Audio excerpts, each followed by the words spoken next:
now tuned in to the News You Can Use podcast. I'm your host with the most, Big Surfgod, and we got my co-host, D-Class in the building. I'm a Brand Podcast. Make sure to follow, like, and subscribe to the page. D-Class, what up, man? Man, what's the deal, man? It's a lot. It's a lot. Right. It's going down in the world, man. Yeah, man. Go on and hit us with some news, man. Man, so first we're going to talk about what's going on in Thailand, man. Like, that's crazy, bro. They had a 7.3 earthquake. 7.7. 7.7? That shit tore up buildings, bro.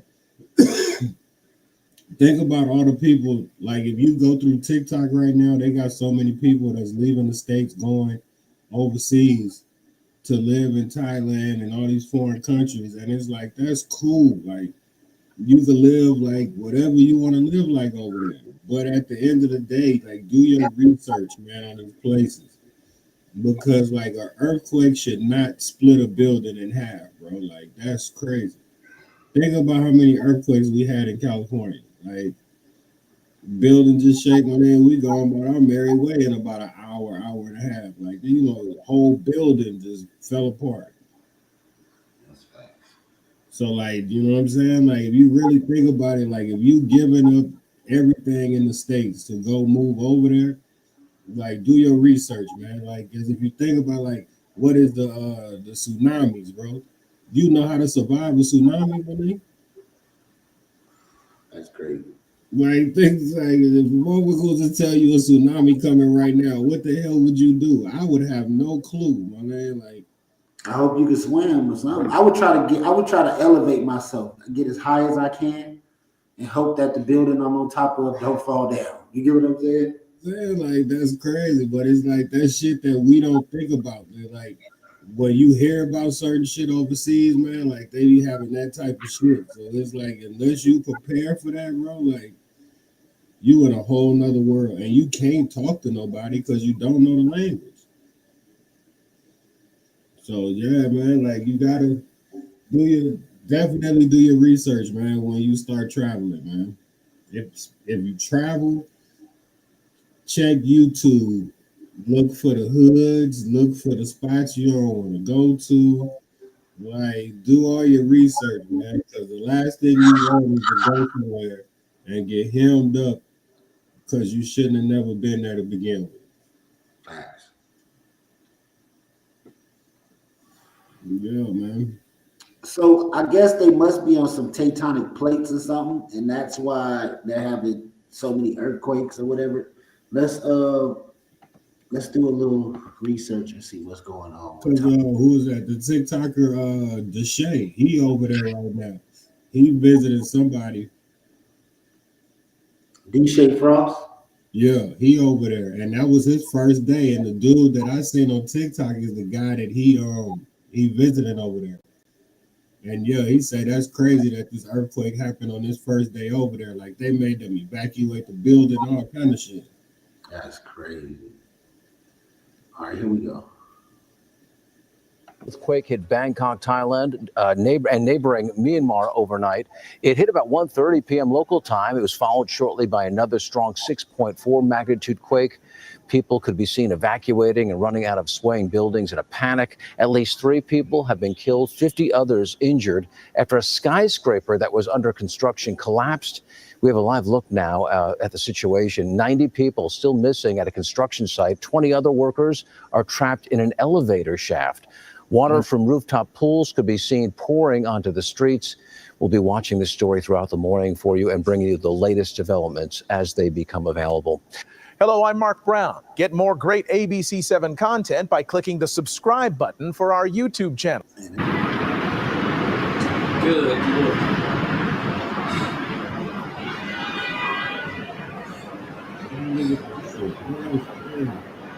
Oh, yeah.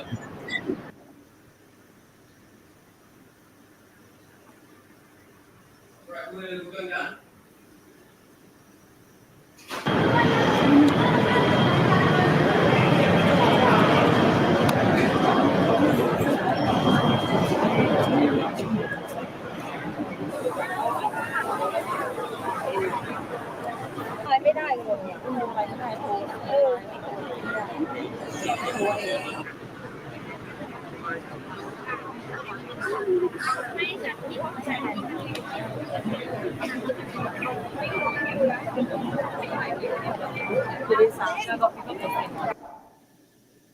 Yeah, that's crazy, man. Pray for Bangkok.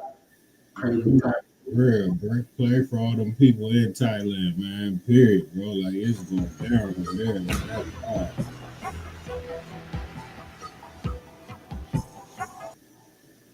Yeah, man, that's crazy. I'm about to show some more real quick. But yeah, man, you gotta definitely gotta do your research, man, on these places, man. Check the weather, all that type of shit, man. Because you fuck around and go somewhere and some bad weather hit and you be without no power and can't get your ass back over here. Then you be out the mix. But yeah, you definitely. That's wild, man. 7.7.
Yeah, that's crazy, man.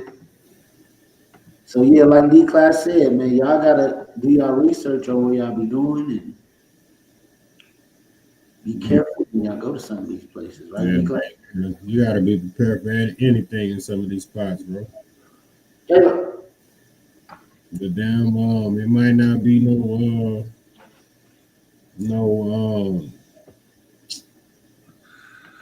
violence or no shit like that, but I mean this is a whole different. Like think about it, dog. Like they say people stuck in the elevator. When they think about it, you just go sit in your closet right now and can't get out that bitch. Man, that's crazy.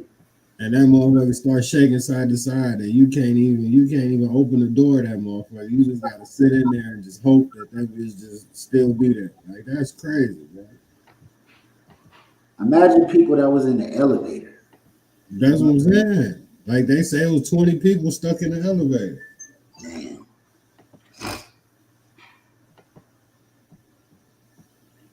that's crazy. That's wild. So I mean, they gotta be on like some type of Titanic plates or something that's causing this, because it wouldn't just happen out of the blue. Thailand is known for earthquakes, right? Man, Thailand, as far as I know, that whole shit over there, it's all kind of shit going on overseas. I don't be paying attention to the exact regions, but I know it's always something, man. That's wild. All right. Let's jump into some more news, man. Let's see what my timeline got going on. So, on the timeline, we got Big Surfgod and D Class reaction. Hey, D Class, we popping up on the timeline. Surfgod and D Class reaction. We can react to ourselves and shit. All right, Surfgod says that Snoop Dogg lied about Tupac coming to death row because of him.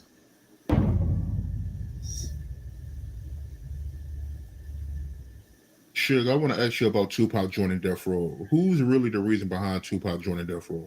Well, it definitely was not Snoop, period. It was Keisha. I don't know Keisha's last name, but it was Keisha And Keisha's the one that saved Tupac's life. Reason why I say that because that woman would call my office every fucking day. I'm Tupac's wife. I need to talk to Suge Knight. I'm Tupac's wife. I need to talk to Mr. Knight. And everybody would laugh and make fun of it. So when I walk in the office, I see all these motherfuckers laughing. What's up? Oh, this stupid bitch saying she Tupac's wife. And I said, whoa. You trying to tell me somebody calling for Tupac saying they his wife and y'all think it's funny? So I tell you what, the next time she call and y'all don't get me on the phone, I'm firing motherfuckers. So she called and she was like, Tupac said you the one person can help him. He needs you to come sing. I'm his wife, we got married. So I said, well look, before I say anything, give me a little time, get in front of a lawyer, and call me.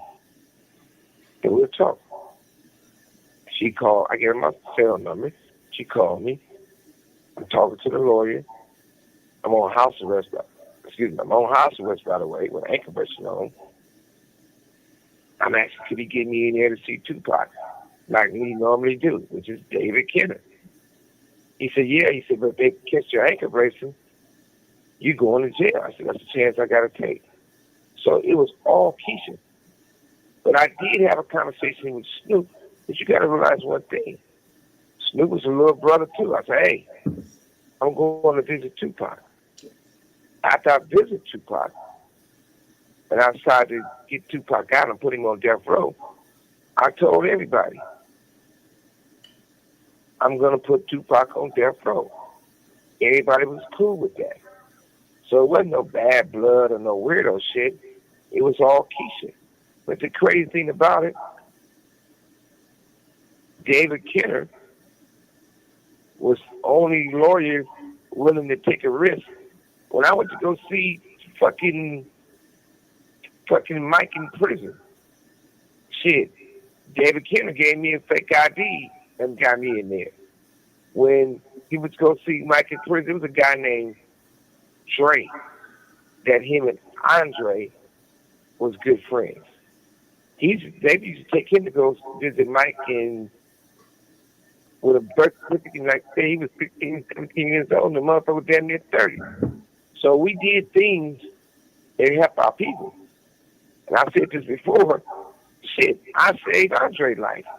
When Mike set up a lick for the other Dre, along with Andre, to go rob these Mexican dudes and steal their cocaine, I told Andre, don't do it. He said, man, the only thing I got to do is carry the money. He going to rob them, he going to carry the drugs. I said, you run in there with some real Southsiders, it's going to be some dead motherfuckers. He said, I'm not going inside. I'm just going to wait outside and carry the money. The other Dre go on that motherfucker, they knock his ass down. Dre called me panicking. I hear gunshots. What do I do? Nigga, drive around the corner, some motherfucker will keep driving, I'll meet you. I had to go meet his scary ass and say, follow me all the way back. I said, the police could have came and caught him from trying to rob somebody. They'd have gave you the body, idiot. So a lot of things we did was to help each other. And we had a tight bond. So that nigga sure could tell some stories, KDB class. Yeah, he do, man. Suge always got a story. You know, I'm waiting on specific names to pop up, man. They pop up every story. He hate that nigga. Oh, he don't like him with a passion. He can't stand Snoop Dogg or Dr. Dre either. You can tell. He said Dre would hit a lick to go around some people's. He sitting in the car, the dude he with. Did he say the dude got killed? Yeah. That's crazy. He telling all the business, man. He telling all the somebody like Suge that was around y'all so heavy and y'all know so much about each other. Why would you ever want to beef with that person? Y'all obviously was close, like friends for life type of thing. Do you believe that Suge was doing them dirty and not really paying them like he should? And they had like, if that was the case, I would have left too. What about you, D Class? I'm not sticking around and you fucking me over the whole time. You know what I'm saying? Oh, no, man, like that's crazy. Like, why would you? Like they say, sometimes you know you don't know what you're getting into. It'd be a learning experience, but I mean, come on, man. Like You gotta think about it though. Suge's angle was Jerry Heller and Easy is fucking y'all over. I'm gonna give y'all, me and Dr. Dre. That's supposed to be his label too. Death Row was half of Dr. Dre. They started it together, right? yeah, so they say. I've never heard him come out his mouth and say that though. Yeah, that's what I say. So they say that's how it started, but by the sound of it, shit, Dre was just like the first artist, if you ask me. By the way, That's how you're making it sound like Dre was an artist, but if Dre was the CEO too, like, why would Dre leave Easy to go with Suge to get fucked just as much as he was at Ruthless?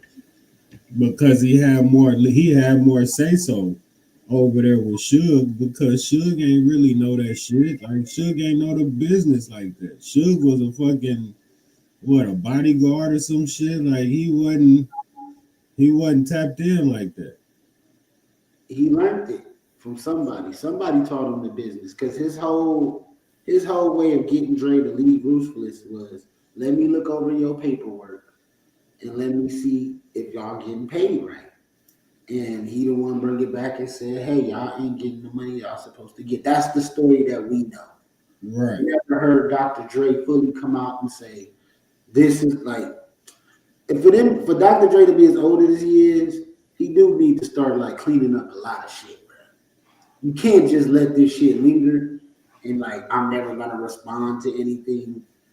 Cause then it makes you seem unhuman. Like, are you a real person? Well, see, but the crazy part about it is that's the ore of Dr. Dre right now. Like Snoop said, the fact of Dr. Dre doing the Super Bowl that time, he was like, it was a purpose behind it. He said like when they was talking about doing the verses and all of that, he was like, man, Dre not finna do that because it gotta be a production. Like he not just coming out to come out. Like you very seldom you just see him pop out. Very seldom you even see Dr. Dre. That nigga said, I come out. Think about it, for him to be such a major person in a music game, like how do you not see him on a regular basis just at shows like shit like that? That nigga Dre be in the cut. And it's like, do he not go to shit? Like, do the nigga watch the shit at the crib like we do? Bro is like a mystery. The only thing you know about Dr. Dre is what other people say because he's not giving up enough information about himself for us to know anything. We don't know who the person is. We just know the music. Yo, because think about it. After what they dropped the original Chronic, like you ain't really just heard shit. Like that was it, bro. Like, and then once he left Death Row and started doing his own thing, like yeah, he became like Jordan, bro. Like wherever he went, it was gold, and it was to the point to where like they just did their own thing, man. And then the gay rumor been lingering around his head since the 90s, bro. You gotta clean that up either. Man, shit, that's it. That's the thing, man. Like if you think about it, a lot of these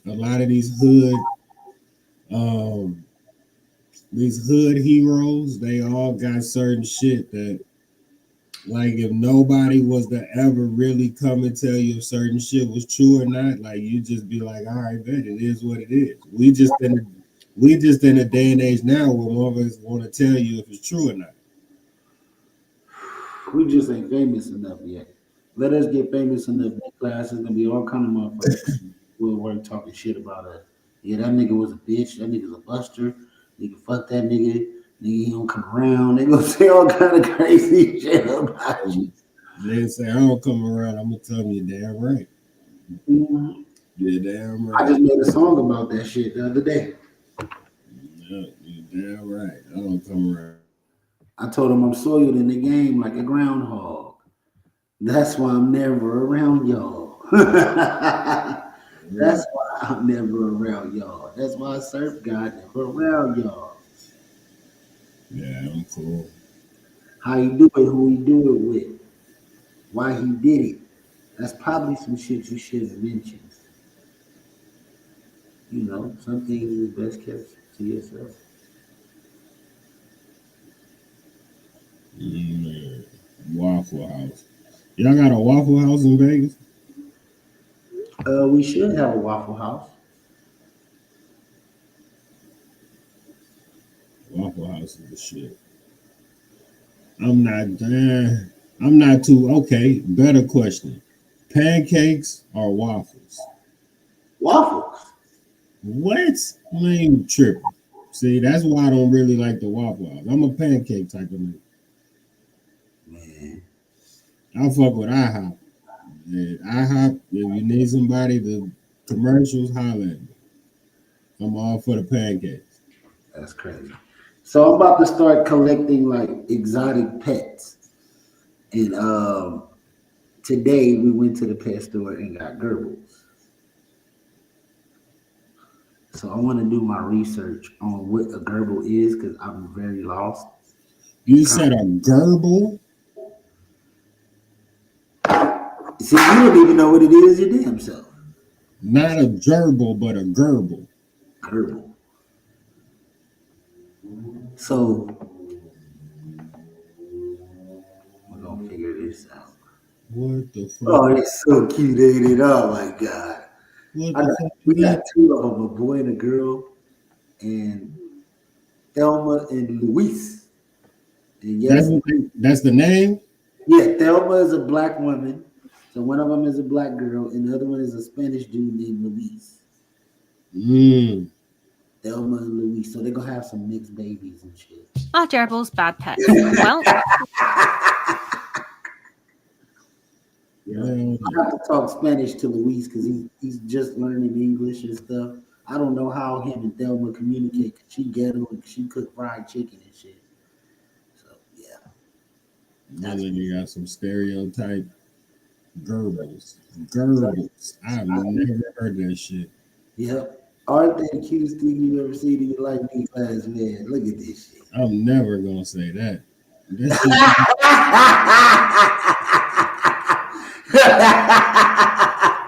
Nigga said, I'm never gonna say that. Look at this, man. I would never touch that shit. Right now. The blankie that I use is his favorite because it is the smallest one. I think it's just that closeness like his nest would be. First thing in the morning, Murray likes to take his sand bath. He likes to really get it down into his fur, like a deep shampooing. Because he is a sand-dwelling animal, he gets quite oily.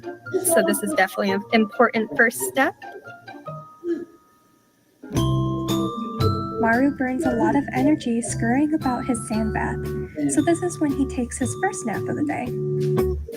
When I start seeing him kind of wind down, I get the blankies out. He'll go to the one he wants and stuff his face into it. This is the first nap of the day that he'll take. And there will be many more to follow. Oh, look at that. While he is taking his first nap, I'm going to create his breakfast. We first start off with a pure vegan organic seed mix. Then we chop up some greens for him. Then throw some beetle or mealworm in there to make sure he's getting all his yummy proteins. And then, of course, we top it with an omelet.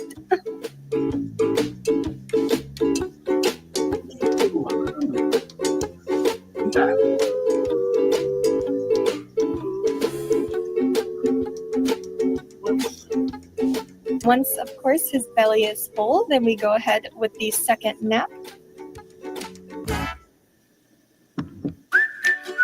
Now it's time for exercise. He definitely loves to dig into any enrichment given, as well as run on his wheel.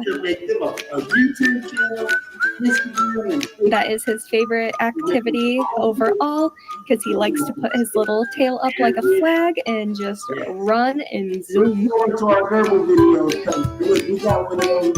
After his... Man, I'm about to do some of these videos, D-Class. Watch. So I want to get more exotic pets, more ferrets, and like they had a chinchilla. I got to get me a chinchilla. Like, man, what's that, nigga? I got a chinchilla over there, nigga. Them motherfuckers like $400 each. I'm like, I gotta get me one. Gotta have a chinchilla, bro. To do what? Okay, question. What? To do what? Somebody come in your shit and all they gonna do is say, man, this nigga crazy. He got a bunch of exotic ass animals in here. Them animals ain't gonna do shit when somebody come in your house.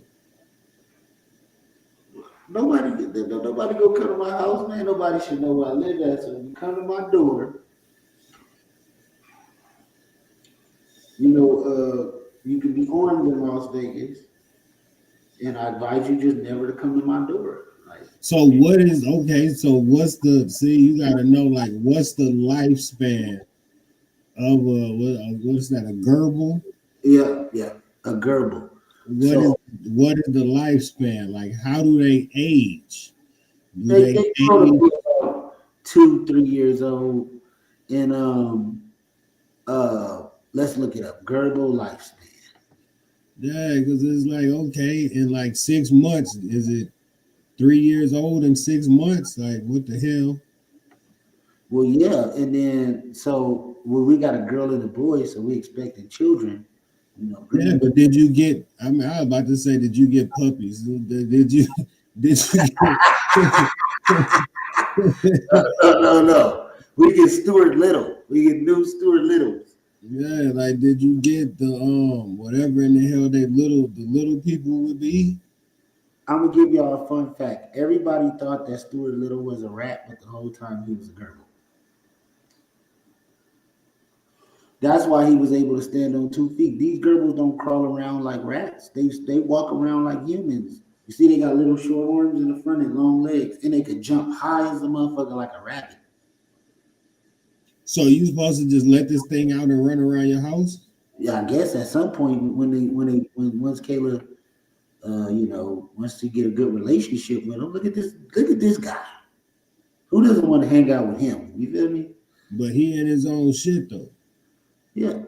So he's gonna have some kids, Luis and Thelma. They're gonna have some babies, and then we're gonna do the gerbil thing.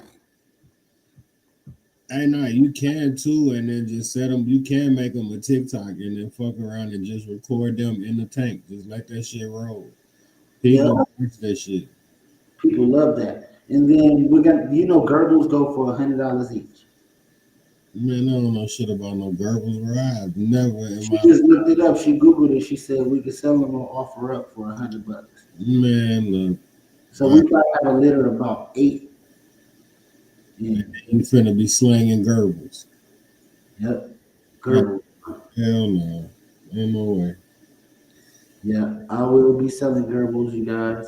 Surf gonna be in the Walmart parking lot slanging gerbils. I'll be selling them online. These will be top shelf gerbils too, because I feed mine the best kind of peanuts you can buy. They say top shelf. Yeah. So you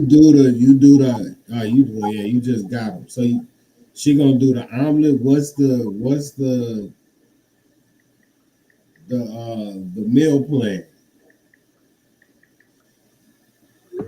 What's the meal plan for these super exotic gerbils?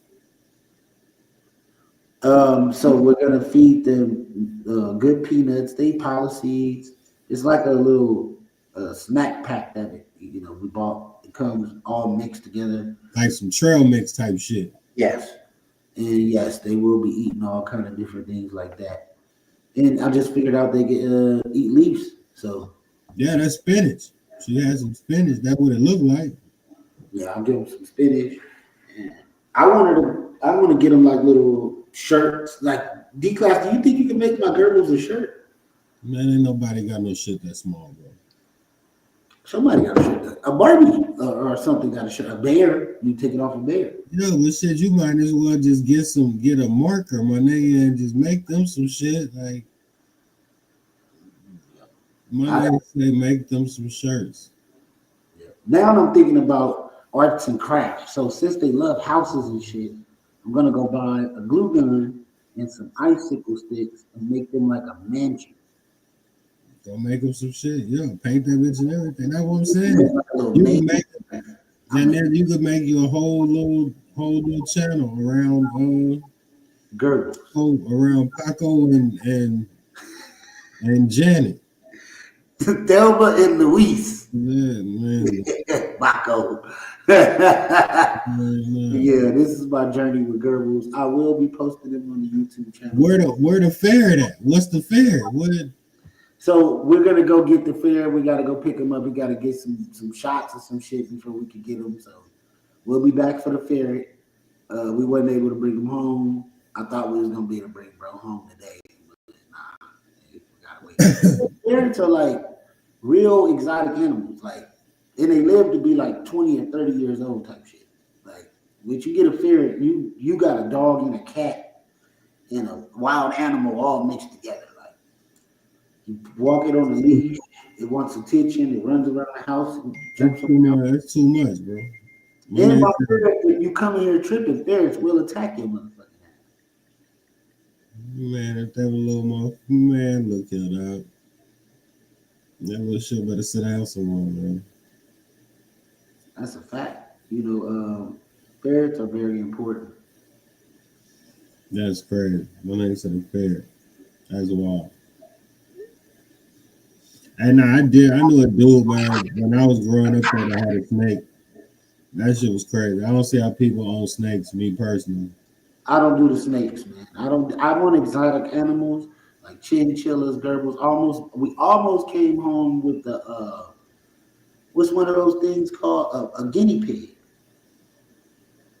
We almost came home with a guinea pig today. Man, ain't tripping, man. Nigga, well, been smoking his good dope. He got some shit called a gerbil, a gerbil. I gotta tell him about this. Damn. Hey, drummer. What up? Turn it down real quick. Let me holler at you real quick, man. Let me tell you what my experience was today.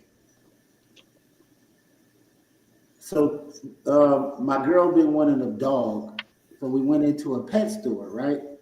But we went into an exotic pet store that didn't have dogs or cats. They had like ferrets, gerbils, all kind of just chinchillas and shit.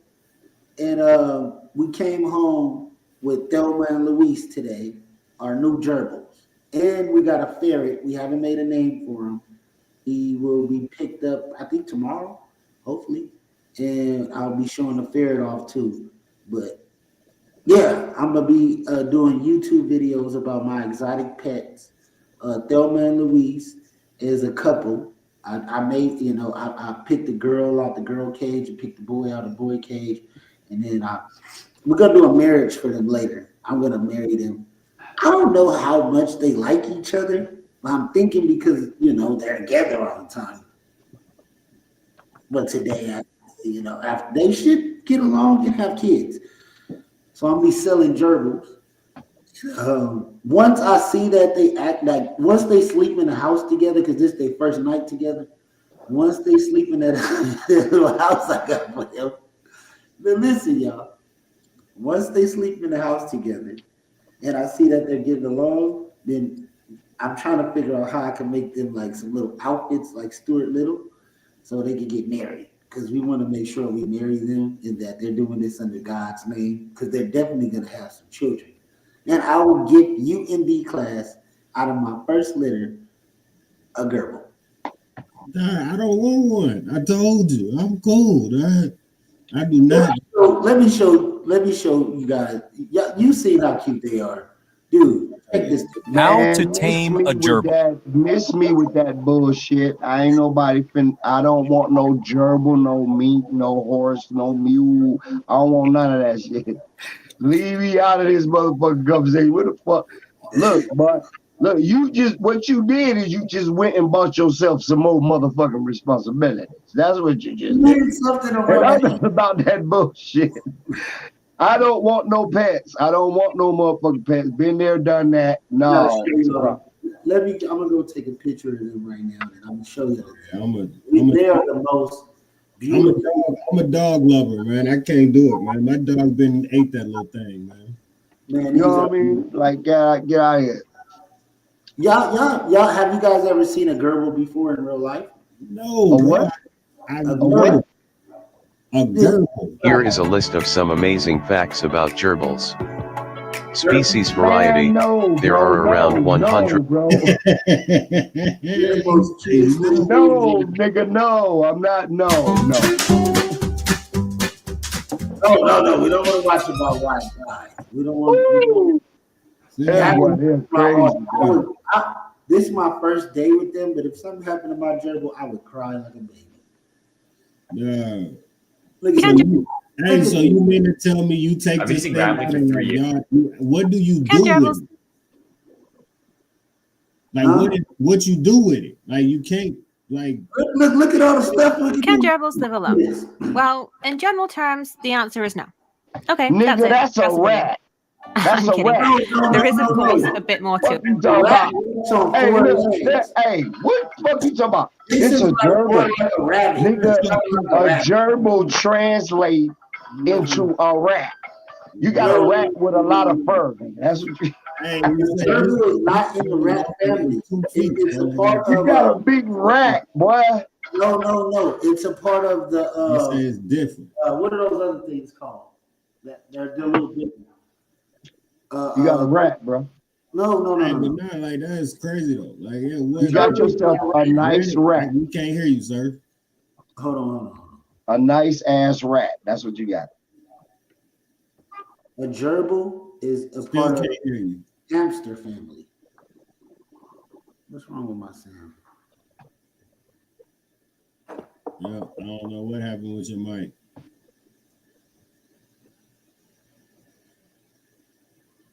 Yo. But yeah, man, Am I back?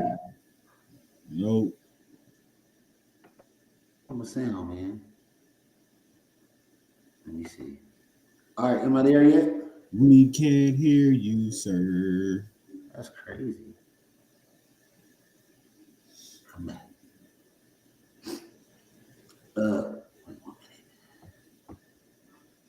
Yeah, probably have to back all the way out, come back in.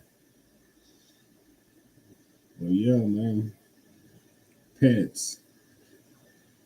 Hey, man. Think about this before you get a pet, man. Sometimes when you want to travel, depending on the pet, it's like you can't be gone too long, man. You know what I'm saying? I got 3 dogs. It ain't no damn way you could take you a weekend trip and leave them 3 motherfuckers at the house. You will not have a house, bro. Like, what? Come on, man. That's crazy. And now you talking about a gerbil? Like, what do you can't leave that at the house, man. I think my gerbil is. We still can't hear you, sir. I can pour a lot of food in there. It's not. We can't hear you. You hear me, B? I can't hear neither one of y'all. Do you hear me now? No, I don't hear nobody. You hear me knocking? Linda, can you hear me? Do you hear me knocking? I can hear you. You can hear me? I hear each other. Yeah, I don't hear neither one of y'all. Wow. Okay. Can you hear me? Can you hear me? Hello. Can you hear me? Yeah, he might need to go out and come back. Okay. You can hear me, all right?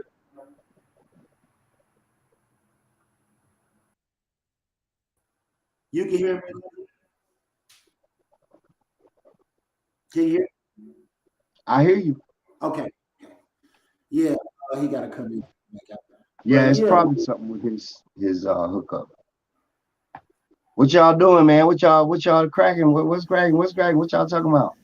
So we were talking about Thailand at first, and then we started talking about Suge Knight, and then we went into Gerbil.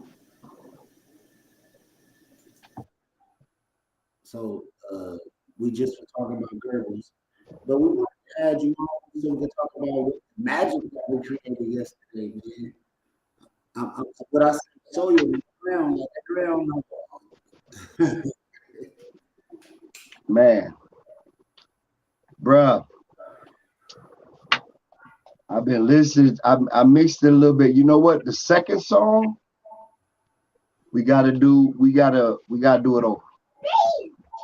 What happened with come on.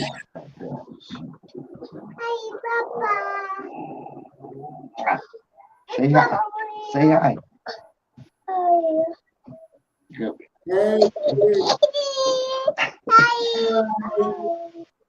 That's Surf.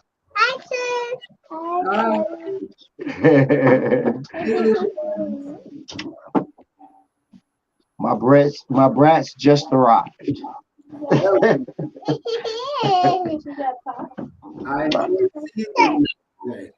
I'm on live. Okay. Take it to the door. Yeah, man, I was listening to it, bro. It's check this out. In this biz, I got multiple rap overload. Ever seen a nigga from Compton riding in the Holy Ghost? Been the realest that these niggas know. A lot of niggas be bitches, a lot of niggas be hoes. But I know for sure. Watch your Ocho let letters on my picture and scream in my room, trying to get some more. Trying to smoke some dope. I be the litty nigga from the city, nigga that really be up on his flow. Make this crib a little easy, I feel like I'm easy. I be east side nigga and I'm going beast. Feel like Tupac, you niggas can't see me. Smoking on this weed, I'm feeling like weed. Litty than a motherfucker. In my city like a motherfucker. Compton, we ain't stopping, we poppin'. Little nigga, you ain't popping, you not in. Playing tag with the motherfucker that I bust. God be the only one that I trust. Walking through the shadow of the devil, I'm trying to make sure I be up. Motherfuckers ain't waiting, motherfuckers is up. Put his hand, gotta make his brain melt. But I can't do that. I thought you knew that. I had a couple $100,000, then I blew that. In this biz, I got multiple rap overload. Ever seen a nigga from Compton riding in the Holy Ghost?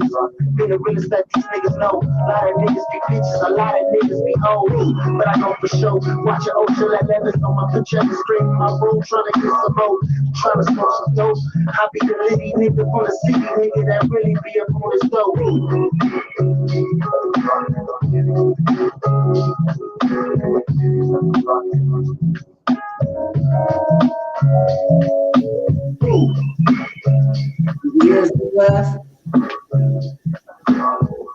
But I can't do that. I thought you knew that. Nothing at all? I don't hear nothing, bro. I can hear you loud and clear. You can hear me? I can hear you too. How you talking back to me? I can't hear you at all, bro. That's crazy. I can't hear shit you saying. That's crazy.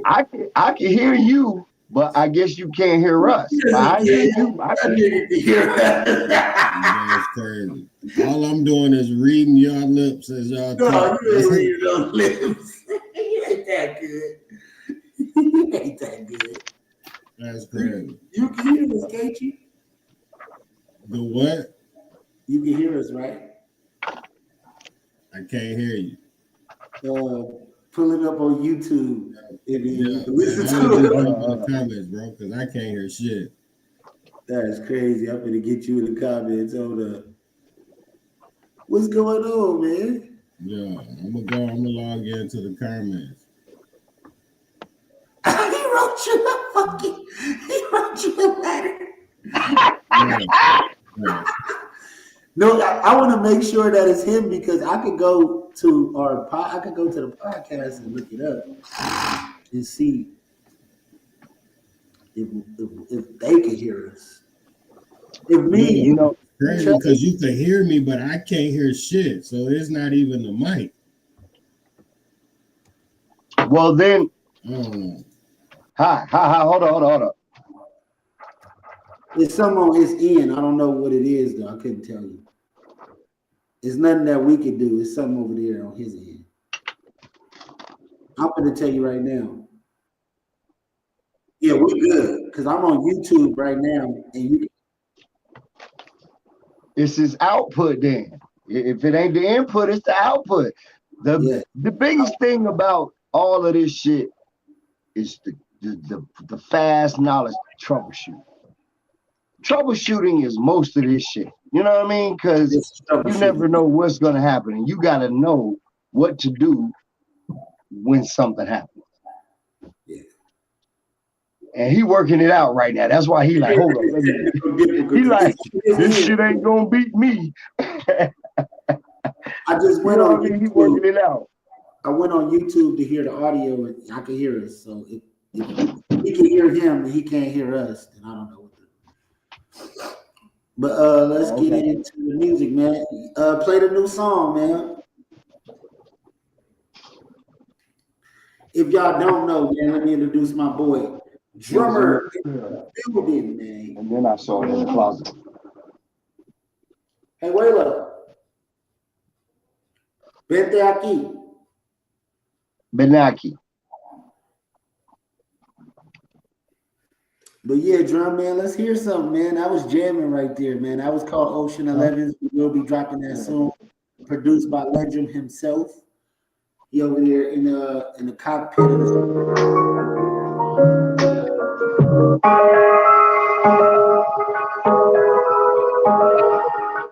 It's loading.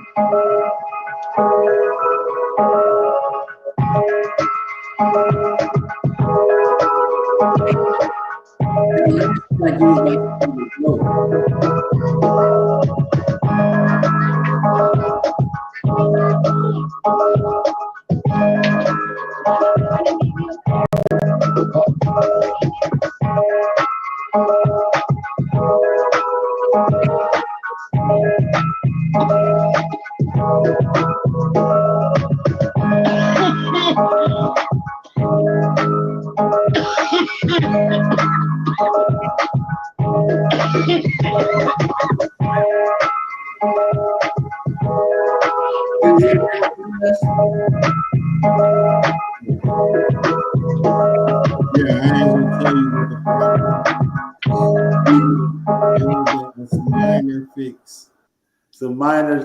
minor little fix real quick. Look, I had another note for you too. That nigga said the output, nigga.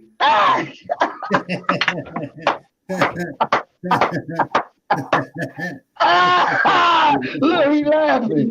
He laughing. Why he laughing, Lord Jesus? Hey, bro, that's it. He already know though.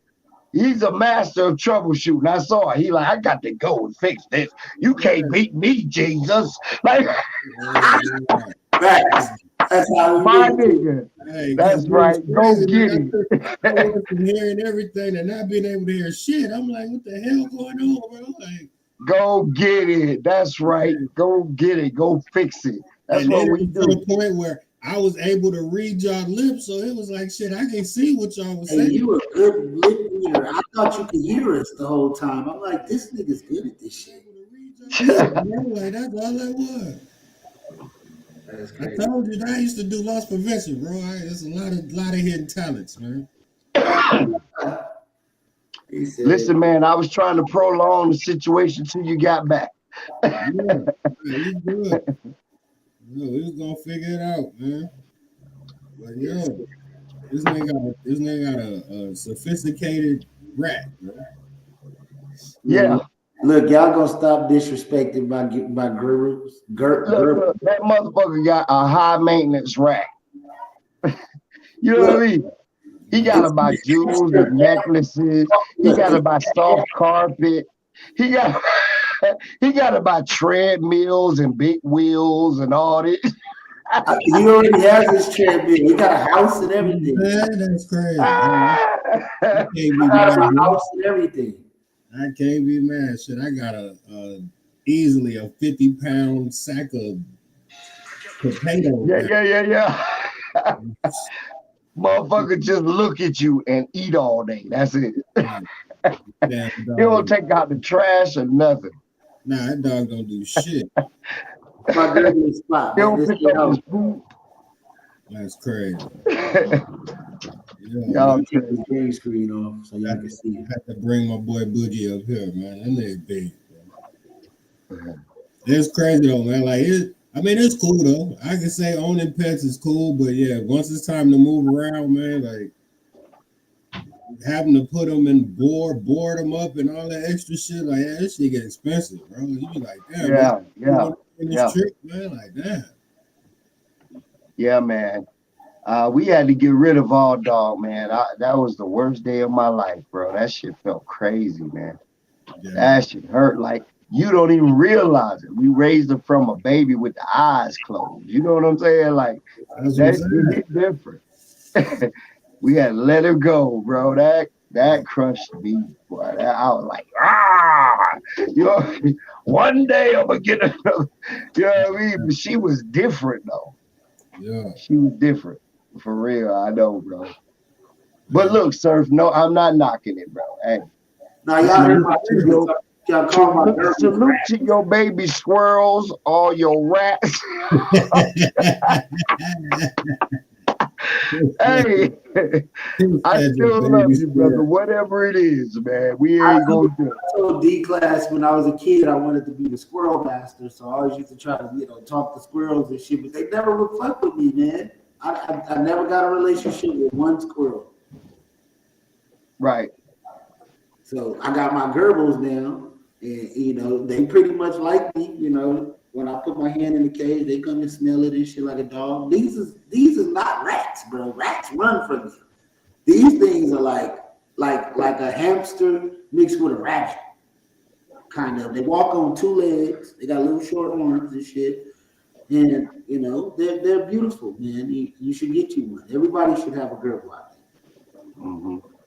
All right, the next one, my dog have puppies. I'm gonna name one Gerbil. That's about it. That's close to one I'm gonna get. I'm gonna name that big ass nigga Gerbil. I'd be damned if I had no. I'd be damned if I had one of those shit running around my house, man. So next year we'll be coming home with a ferret, and then I want to get me a chinchilla. I've never seen a chinchilla in real life at nobody's house. You gonna come to my house? Wait. You got a ferret? Yeah, so I'm going to get it tomorrow, but we paid for what? Supposed to pick him up tomorrow. Okay, this motherfucker, pardon my French, he gonna be going under doors. He gonna be hiding in cereal boxes. He gonna be hiding under the refrigerator. He gonna be sliding in the refrigerator when you ain't looking and hiding in the back behind the produce section. He gonna do a lot of weird shit. Trust me, one of the artists, one of the label mates that I had a ferret. This thing, he worse than a rat because they can flex their bodies really thin. They can slip up under anything. They can go over, like they're nuts. You understand what I'm saying? So I'm not telling you not to do anything. What I'm telling you is expect the unexpected. You might get me your job and that motherfucker pop out your pocket. Like, what? They're real lovable, Hey, his girl gonna go to work and that nigga just gonna pop up like, yeah, she'll take it. So my podcast room is gonna be / exotic animal room. So all my animals will be back here. Y'all see them. Yeah, but they're they're fun, they're smart. You gotta take a lot of time to teach them so they don't do stupid stuff. But they still gonna do it's animal nature. They still gonna do shit that you wouldn't consider domestic because they're not domestic. You know what I mean? They're gonna do weird stuff. Yeah. And you better make sure your front door out to the outside is like properly closed and tight because they can go under any, bro. They can go under millimeter. They can contort their bodies. Their spine is not. It's like jelly, so they can go do anything. They're crazy. I gotta look up. You know, and ain't no cage gonna keep them in it. Ain't no cage. Don't be trying to get them no damn cage. Talking about they good. No, they ain't. So yeah. Hell And then I think I want a guinea pig too. I like guinea pigs. They're pretty cool.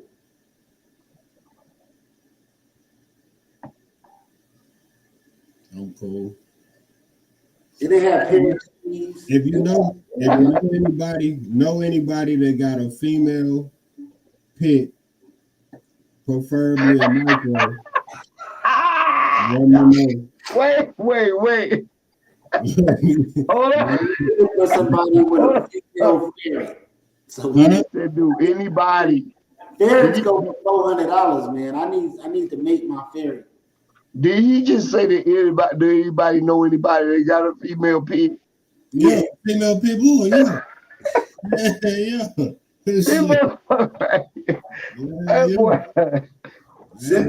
boy crazy.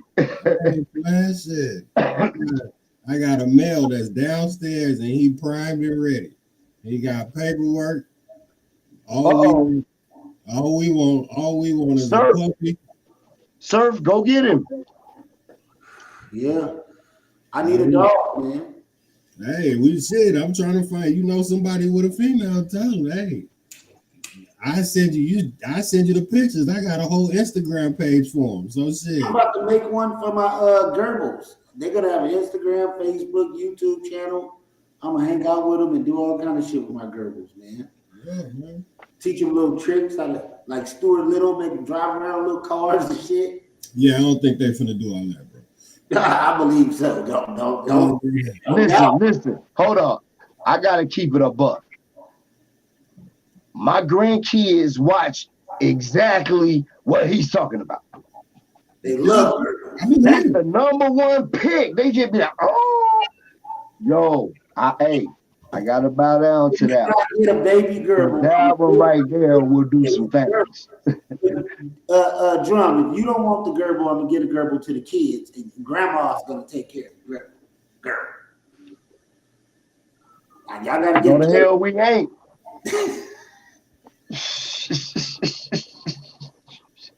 No, the hell we ain't. I gotta holler at Granny. Granny gonna be on board about this gerbil thing. Hey, no, we ain't. I'm telling you, hey, I ain't even gonna ask my wife because she gonna say the same thing I'm gonna tell you. That thing is not gonna survive in this household. I'm gonna wake up in the middle of the night. Oh, bam. It's not gonna survive. The dog is gonna get it. Like even if we put it in it's a wrap. It's a wrap.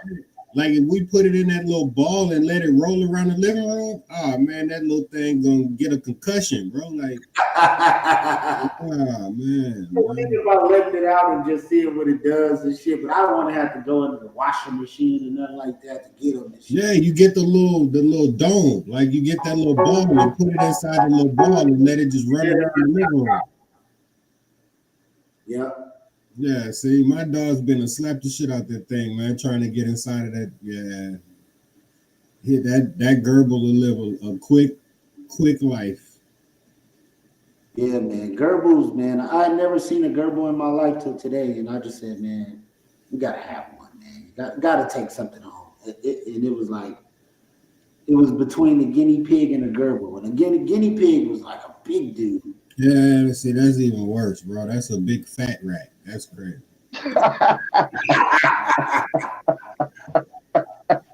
That's crazy. Hey, you know what I mean? He done went from nice to giant. You know what I mean? Man, that's crazy. Man. He went from tolerable to all hell no. In 1 second. The gerbil ain't even tolerable. Shit, that's crazy. Man, please. Daddy said, "Sir, do you want this?" No, I'm sorry, ma'am. I will come by every day and look at it. Exotic cage for these Gerbils. They're gonna have all kind of toys.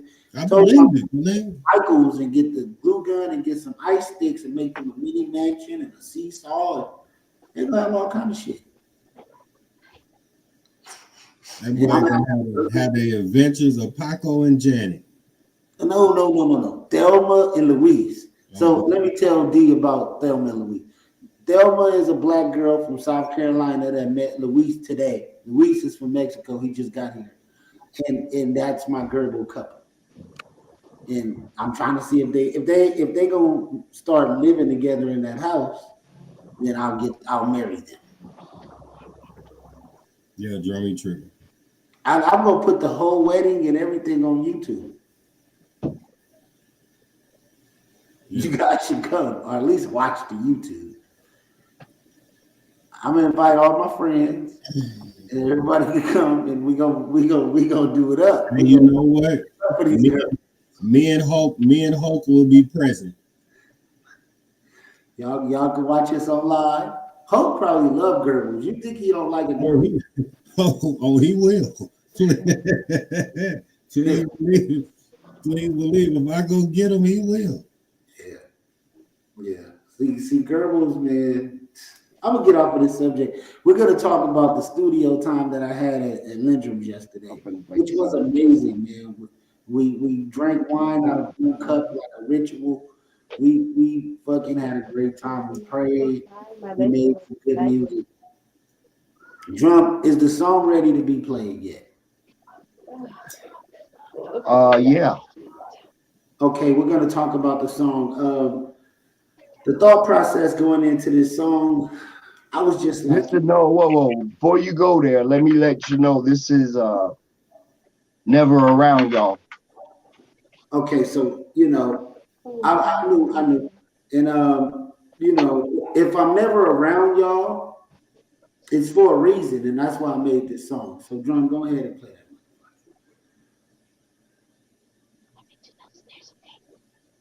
Are you ready? Yes, sir. Feel free to jump up and holler if it makes you feel that way. This is a gathering of souls. Not one of those people who's trying to sell you Christ or sell you faith. This is a choice. This is a choice only you can make. I can't make it for you. I'm sawyer in the game like a groundhog. That's why I'm never around y'all.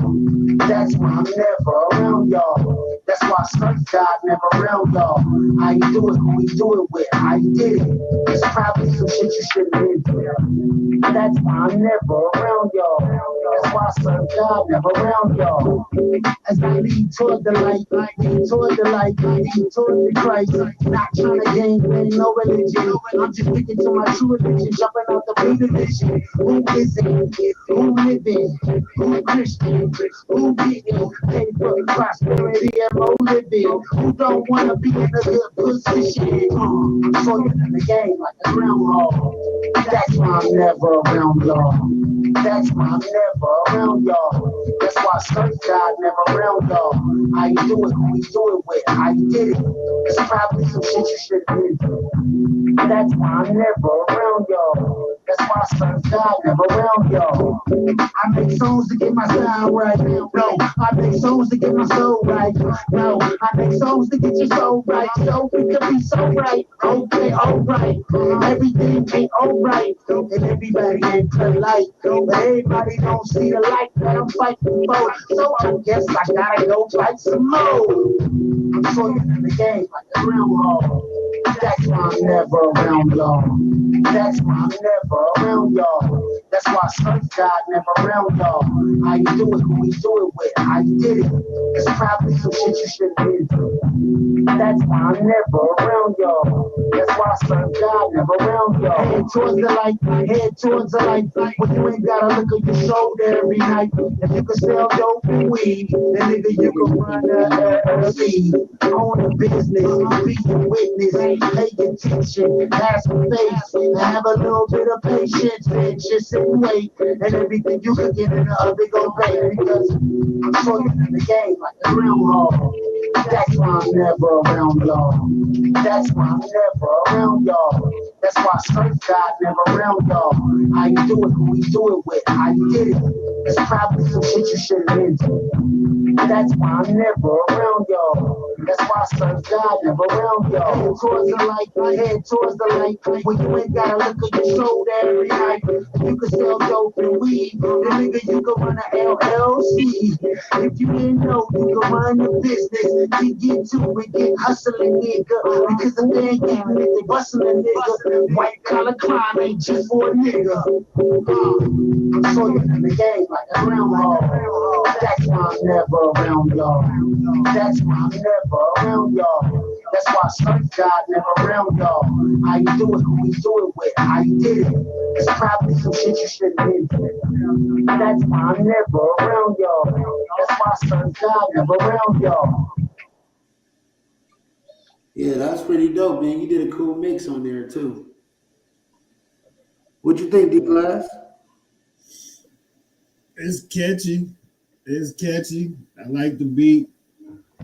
I would have to listen to it again because it sounded a little muffled a little bit, like through the speaker. So yeah, it's one of them like I'd have to really lock in and listen to it to really hear all the words.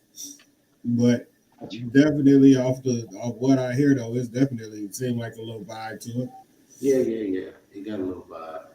I think I want to cut one of the verses off. I think 3 verses are a little too much. We might have to narrow down the 2 best verses and just make the song shorter, and then it'll be ready to go. Because it's nothing such of a 3-minute song anymore. We want to keep the songs down to at least 2 minutes, 30 seconds. Like nothing too much over that. Because people's attention span is like... Shit, what you call it say majority of his songs was like 1 minute and 30 seconds. Right. What's Boss Man D-Lo. So what we might do is we'll do an EP and we'll put the song with 2 verses on the beginning and then the last 2 verses on the song at the end. Intro, outro will be the same song with 2 different verses. Get it? I lost y'all. Okay, let me break it down in layman's term. No, I didn't had to do it. So I was like, you know what I mean? I hear you. You know what I mean? Like, yeah, I get it. The first 2 verses with the hook, and we'll cut that song in half, and then we'll go like that. Put it as the intro and put it as the outro. That way they're not too long. That would make more sense. Is that going to be more work to do, or do you think? Nah, it should be easy because if you already mixed the song, you're only breaking it in half, basically, right? No, what it's just this leads back to artistry 101. Create the vision, then record it. That way, you are confident about your first step. So you're not repeating the process. Worried about what might change your next step. But so if you prepare first, lay it all out, and lock it in and believe in it, then we get to this point, and I get to do. I know I'm working on something that's gonna be there, and that's meaningful and powerful. Well, see, we didn't sit and listen to it long enough to like really like, okay, what we're gonna do with this. But as I'm listening now, I'm just like, okay, it's a good song, but it's too long. So just a little editing, chop it down to about half the time, and then still use all the material, but just put okay. So I dig what you're saying. I appreciate it. You get what I'm saying? You're absolutely right. You're absolutely right. But this is the same reason why I say don't go to song number 2 till you finish with song number 1. I mean, you know what I'm saying? Like, who wants to go back and have to run all the way back 10 miles to go grab that and fix this, and then run all the way back to go ahead, then run back because you didn't and fix all this, and then go run. You see what I'm saying? That's it. Kanye mixed his album 21 times before he released it. He actually put the album out. Look, Drum. He put the album out, said he didn't like the way. What does Kanye have to do with you, bro? I'm just saying. That's me. I'm a genius. So I like. I'm that way. Listen, I bet you. Listen. The first time and be like, you know what? I want to add this, and I want some bells there, and I think if we put a tambourine in the back of that motherfucker, it's gonna sound much better. Okay, so let's do this. Let's do this. I need you to use your genius to finish one song at a time, so we don't have to go back and forth. And because the genius would lock it in when it's there, like gonna do everything possible to make it magic. So, and I know you're a genius. I know. I have to fucking force feed you that. You know what I mean? You know what I'm saying?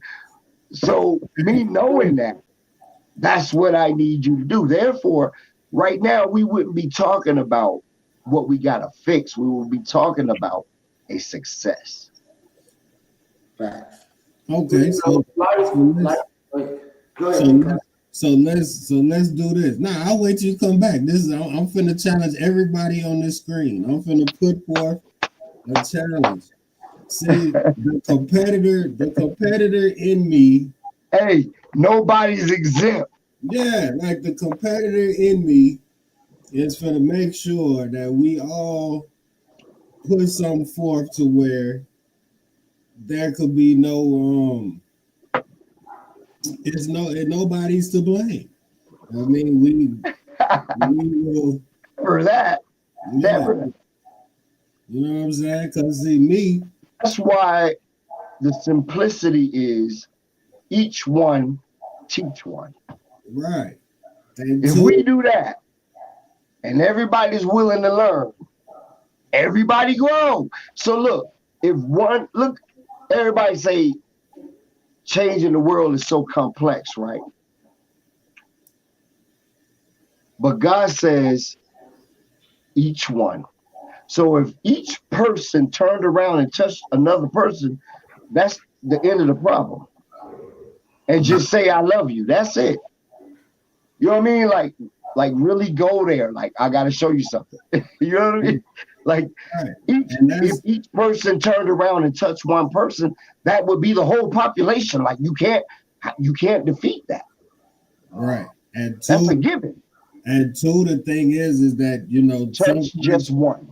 Sometimes people take things differently to where some people you could tell them certain shit. Some people you have to show them.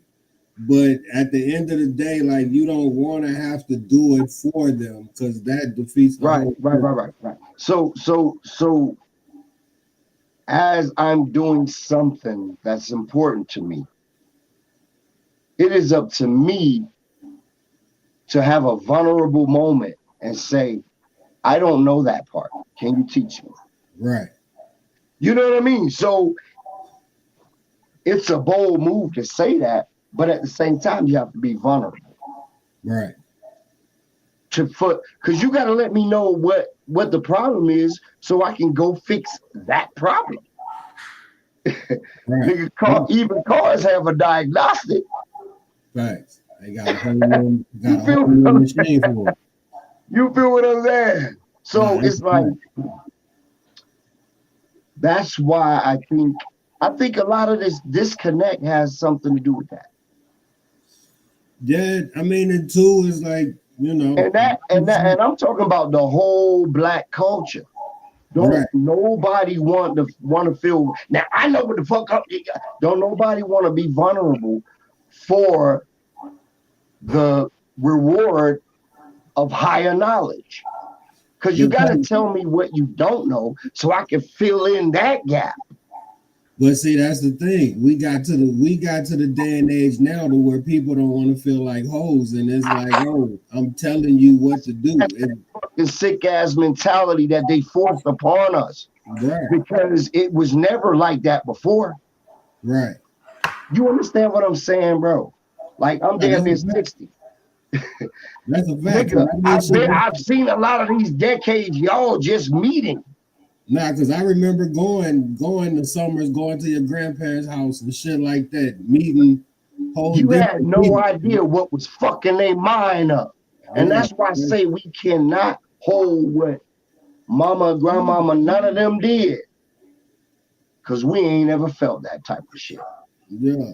But what we gotta do is just fix that shit, flip it, and become the better us from what we claim we lack. Right. Yeah, but yeah, now they serve back. So Lindra wants you to put, you say finish one song. So is this the song right here?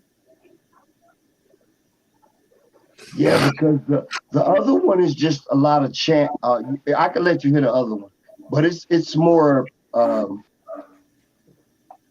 like an intro type of song. Yeah, it's more chants. You know what I mean? But I'm saying, so is this, so you saying this would be like your first song? Yeah, probably the intro. Let me hear it. So what is the project? Like how many tracks you trying to put together? I think we should do an EP, maybe 4 tracks. So you want to do visuals the whole 9? Yeah, do like a 4-track EP, drop it with visuals. Maybe do about 6 songs and pick the best 4. Okay, pick the best 4. Watch me work. Watch how we do this. So I got you. I'm listening. So now you say 4 to 6 songs, right? So when do you think this will be like a completed, ready to roll project? We probably could have did it all in one day. That's the question is here. You jumped over here. Yeah. So look, what's today? Let me look at this. It's March 28th. Okay. I can make it to Lindrum House in between now and whenever he's available, and we will finish whatever we need to do that day. I'm one of those artists where I can knock out a project in one day. And then it'll just be on him once he get done mixing and all that type of shit. And we come up with the game plan. Then I need to shoot visuals. I would have said around the 20th. Wait, hold on. So with that being said, when, like, give what's a time frame? I don't have a specific time frame on when we're gonna put the project out. I don't even have a specific time frame on we haven't even had that conversation yet. We haven't put together a game plan at all. It's just like, come to the studio, let's cook up, and then we'll figure it out. It's kind of how things go. But yeah, if we want to come up with a game plan and a time frame and how we want to do it, how we want to execute it, how we want to do everything, we need to have that conversation. That's another session for y'all. We might do it on the podcast, but I don't know if we should give up the formula, but whatever, it's good for content. Yeah. What do you think we should do, drummer? Because this is always, it's always never just like my plan or his plan. It's our plan. So what do you think would be a good rollout for this music that we're doing now? And the reason I said we should do more than just 4 songs and just pick those 4, because if we do 6 to 8 songs and pick out of those 4, you never know which. Like drum hates to like, all right, we're not gonna use this type of thing, but I'm a perfectionist at some point. I want to give quality, good music. I don't want to just put out whatever I record, and I'm not gonna always record the best shit every time I go in the studio. Some of it I'm gonna like, some of it I'm not gonna like. And I want to at least give myself an option of 8 songs that I could choose 4 solid ones that I know for sure. Okay, I'm with these. I'm real hard on myself. I'm a perfectionist. So then, okay, so the ones that you don't like, what do you feel? It's just like, is it gonna fit the vision? Like they not album or EP worthy. So and then they just basically, so you saying just tuck them in the vote, or you gonna redo them, or they could go somewhere else? What's the? You know what? It's a lot of that music that we still haven't put out to this day. He just played one of the songs, Ocean 11s. I don't know if I ever put that out. It's one of those songs that is like, I see it, but it's like, maybe shooting a video to it would make me like it more type situation. But I'm saying, so okay, so what if just say we on live right now, you play it, somebody in the comments say, hey man, I need that shit right now. Do we give it to them? You mean technically you already recorded on it. It's ready to go. But that's what I'm saying. But it's in the computer. It's one button to drop it on DistroKid, and it takes me about 10 minutes to put together some artwork. You get what I'm saying? You just answered the key. You say it take 10 minutes. Take 10 minutes to release that shit. So D-Class is getting at the point that we need to release music. We got an arsenal of music that I took off DistroKid that we can release, that's already mixed, already ready to go. It's just like, when do we want to hit the start button and start releasing music again? And because if you think about it, what better way to get in the algorithm than to drop music? Yeah, I think it is time. That shit is the press of the button. Like, me and Lindra, I want to drop Seashore right now. Like, I love that song. That shit's dope. So we probably gonna release that, re-release it, shoot a visual for it or something. You got yourself recorded, so yeah, you release that music though. That music gonna come back out. It's just that I wanted to do it through this app called EvenBiz. So I got my EvenBiz account. I need to go on there and start releasing music. I don't know if I'm gonna put it out on DSPs too.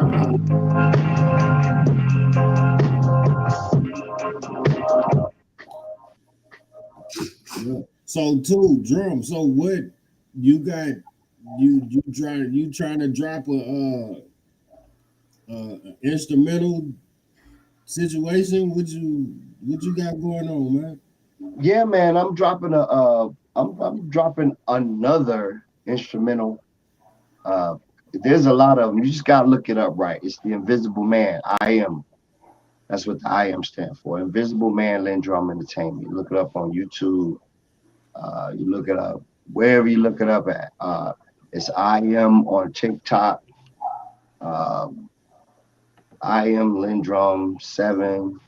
Just look it up. I mean, I ain't ready. You know what I mean? I'm going to do a lot of different stuff, but I'm planning it strategically to make sense so that, we're not just promoting into nowhere. Right.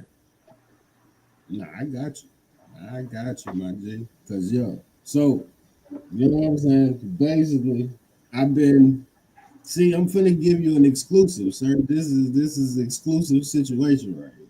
So the project is basically finna be called I Am a Brand. So we dropping, I would say, what you said this was March. We gonna shoot for Cinco de Mayo, man. May 5th, bro. And there too, matter of fact, it's gonna have probably, I would say, about 5 tracks on it. 5 tracks. I'm gonna probably try to drop something probably every week. And that way, give it some time, man. Every week, every 2 weeks, just depending on how I do, man. But yeah. Hey, bro, I got something perfect for that. Yeah, you got it. I got something right now specifically for that moment. Let me hear it, Joe. Watch this. Watch this. Boy, you said Cinco de Mayo. Boy, I'm married to a Puerto Rican. Watch out now. Shit, I know my shit. Boy, you just, boy, right up my alley.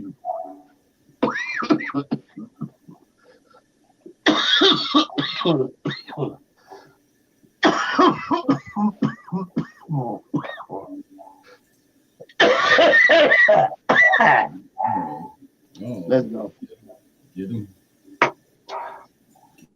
Get him.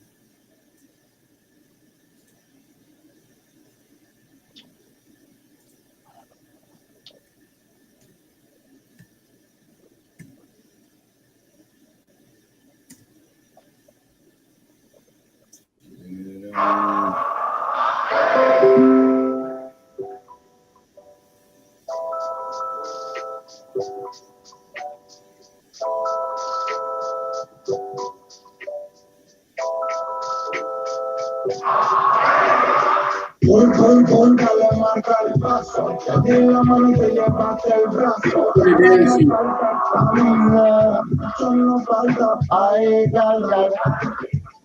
Y si me voy de viaje sin el equipaje, ya no encuentro hospedaje, pero bueno, aquí sigo caminando. Termino esta relación, tomo yo otra decisión. Para seguir mi corazón no hace falta que camine, hace falta que yo determine. Pum, pum, pum, dale marca el paso. A ti la mano te llevaste el brazo. Ahora no falta caminar, solo falta bailar.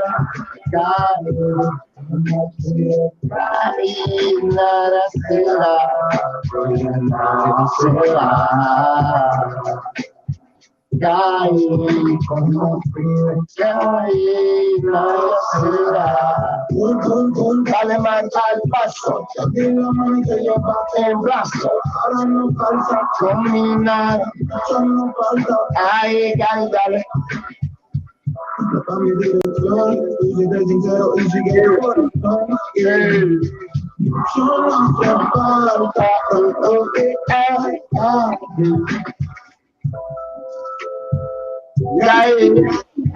Pum, pum, pum, dale mal al paso. Dile mami que yo bate el brazo. Ahora no falta caminar, solo falta dale. Como quiera, nadie será, nadie será.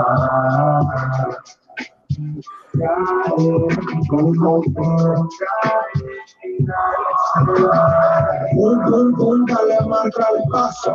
Dile la mano que llevaste el brazo. Ahora no falta caminar, solo falta dale. Pum, pum, pum, a lo que tú quieras. Camina lento sobre la madera, a tu manera. That nigga damn. You feel me though? Yes, sir. That's, you know what I mean? That's what we doing. I got a lot for you, fam. Hey, that's fire. You got to turn it down some down though, because it's kind of like peaking, so we can hear it clearly. Yeah, but yeah, I got it on. Yeah, it's definitely, I say it's probably gonna have 4 to, I would say probably 6 tracks really. I think I could do probably 6 to 8 tracks. I'm still debating on how many songs I really want to put on here. But I mean, yeah, they pretty much all said and done, man. I just gotta put a lot of finishing touches on them. So are you gonna put any like Spanish tracks dedicated to Cinco de Mayo or? Man, matter of fact, check your Instagram real quick. Right. This shit already out, but it's gonna be something to that extent on there. So it's already out. What you mean? No, I got a little Spanish little thing I had already put out, but that's just a little sample of some shit. But yeah, I got about easily 60 beats that I think nobody out here say probably never heard. Right. Unless some of them is like, unless you probably looked at a post, maybe you might have heard bits and pieces, but yeah, it's like for the most part, nobody's really heard them. Right. And then there's definitely some R&B beats on there that you can chill to. That's what's up. I think I'm going more for some riding music, man. Some you can just play, take your little ride. Some you could probably smoke to. Exactly. Yeah, I want to get to that too. I think that'll be the next project. This one is going to be more like playing off of the Godlight. So I still want to put out the Godlight album. We got tracks dedicated to the Godlight. I got to build. I know that album was going to take some time. We were supposed to put it out. Like an R&B album I started on, the gospel album, a couple different albums, but I'm gonna start back with the right. Yeah, thank you. Thank you for that musical. But yeah, I wanna get back to it. But shit, play some of that shit, Drummer. What you got over there, man? Because we got so much music, man. It's just like gotta go back through it, brush through it. Right. Here we go. Bang, bang. Bing, bing. Bang drum.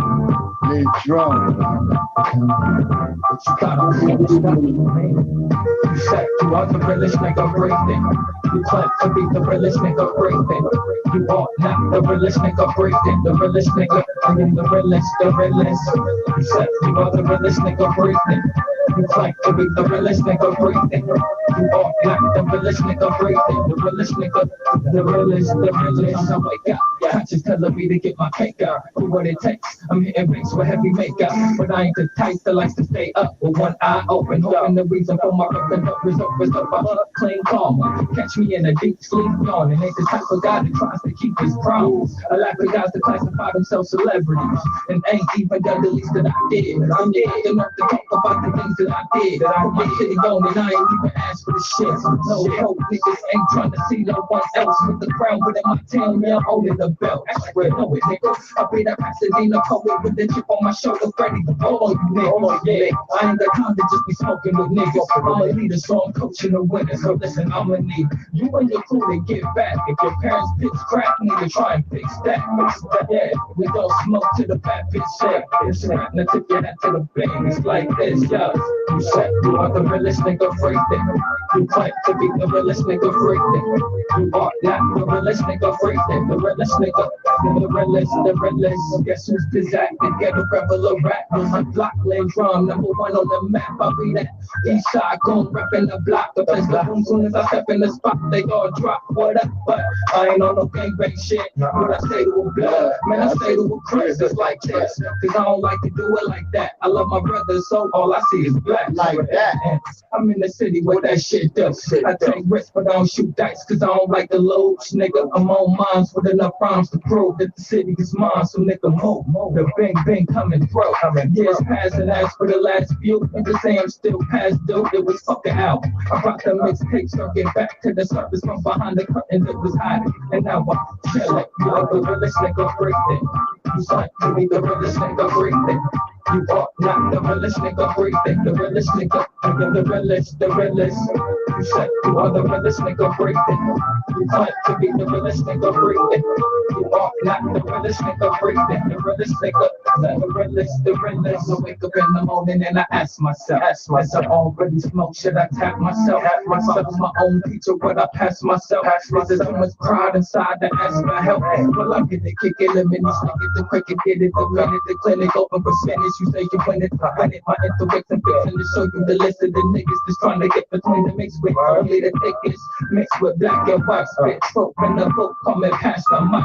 All these whack MCs who can pass the mic. I'm a freestyle, but I'm down to write. That's the hype, get high, don't know if I'm blamed and right. Stand right before I let them take my ass tonight. I'm like the great Bambino, 19 at a casino, top floor of the hotel, yeah, you know how we roll. From Pasadena down to San Bernardino, Michael Bernard for your car, turn that you to a zero. Get burned like Negro, just keep it clean. Cause I used to keep the dirty rap shit, yeah. You say you are the realest nigga breathing. You claim to be the realest nigga breathing. You are not the realest nigga breathing. The realest nigga, you're the realest, the realest. You say you are the realest nigga breathing. Claim to be the realest nigga breathing. Or not the realest nigga breathing. Realest nigga breathing. I ain't got no sound.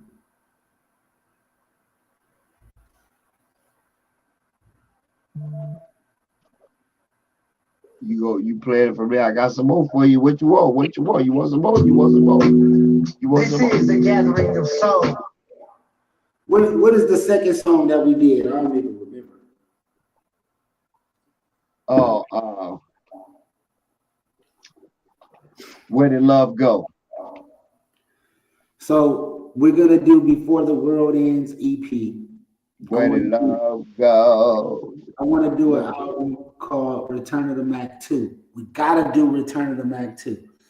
I think Return of the Mac 2 is gonna be the one because we're gonna do a lot of chat. Check it out. This is the gathering of soul. You heard this one already? Not that one. It's 440. Wait, 444. I want to get back into that riding player, weed smoking player.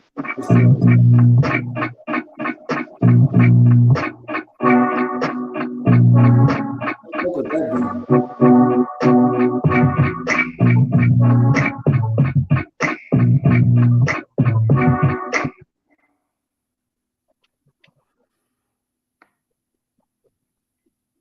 Yeah, I might need you to email me that one so I can write something to that, D. What beat? The one you just played. Hold up, it's gotta be 147. What the fuck? Hold up. I just played the shit earlier. Oh, dang. This the one with me and you on it, right? Yeah. Yeah, I'm just getting back into the groove thing. No,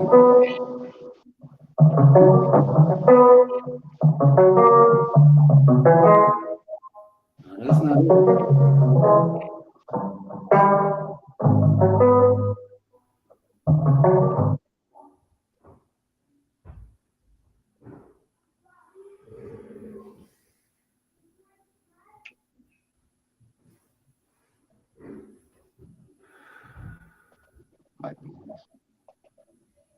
Process of elimination. Take your time. But yeah, I want to do Return. There we go. Conversation rule the nation.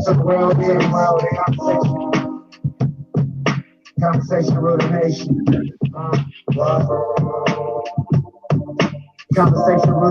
To the world. Conversation with God. Just conversation. Want to have a conversation with God. Talking to God like he my best friend. Talking to God like he my left hand. Talking to God everything. I'm a spell man. When they talk about what they talking, they ain't spelling. Nah, people don't write no 4-page letters to the person they love no more. People don't write no 4-page letters to the people they love no more. Where did love go? Where did love go? Where did love go? Where did love go? Where did love go? Where did love go? Where did love go? Where did love go? Time is a beautiful thing if you got patience. With it, love. Love is a beautiful thing if you don't hate it. Time is a beautiful thing if you got patience. With it, love.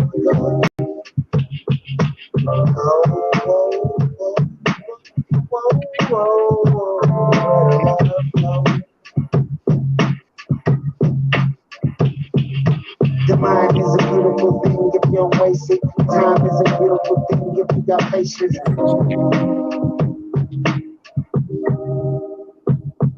Love is a beautiful thing if you don't hate it. Love is a beautiful thing if you don't hate it. Love is a beautiful thing if you don't hate it. Time is a beautiful thing if you got patience. The mind. I love that shit. Now I see why you probably like we should do it over because there's no real verses on it.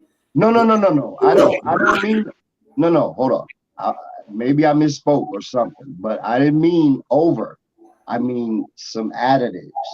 Add on something. It's missing something. I hear what you're saying. I hear the gaps, and I'm like, okay, maybe we put some mixing or something on it, or some scratching, or just like because it could be one of those records where a nigga rapped his ass off on it, or it could be just a vibe. Like it's a vibe.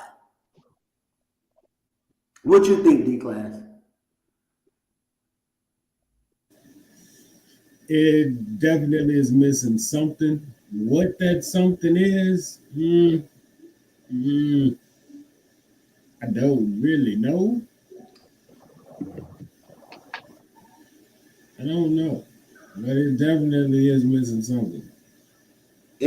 But can you hear the vibe though? Do you feel like it needs to be a rappy ass song, or do you feel like Nah.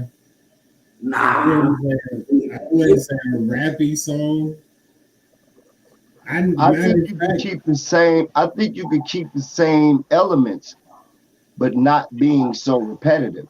So change those other parts that's already repeating some shit before. You know what I mean? Yeah. And then that'll probably ask. And then if you put things in the middle before you get to those parts,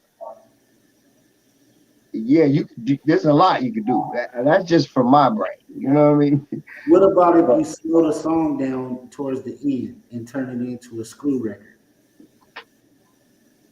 Say what?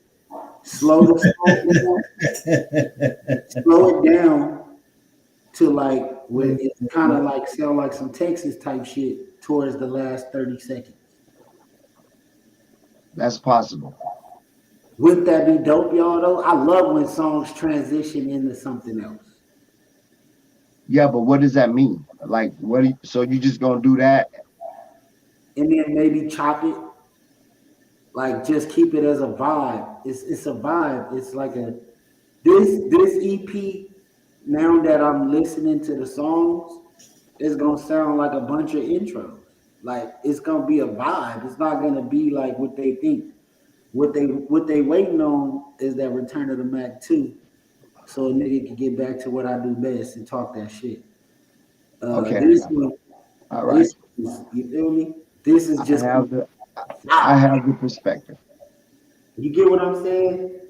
Just like some vibe records, like just some music you put on, and you can have a conversation while the music on, and it's not overshadowing the moment type shit. You might want to sip some wine and candlelight and listen to this shit.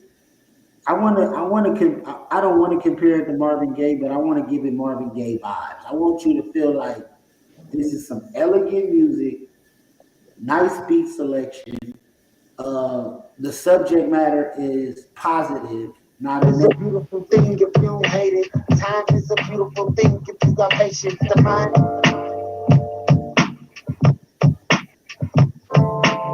People don't write no 4-page letters to the person they love no more. Check the vibe, y'all. Check the vibe. Check the vibe, y'all. Check the vibe. Check the vibe, y'all. Check the vibe. Check the vibe. I'm with it. I'm with it 100%. Check the vibe, y'all. Take the ride, y'all.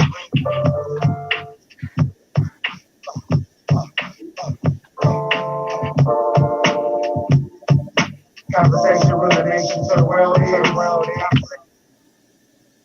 Yeah, I'm digging it. So we do like a 8-bar fade at the end and just let the vibe flow. Gotta let it flow.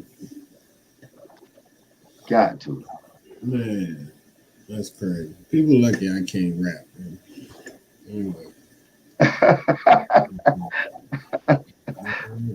Boy, you stupid.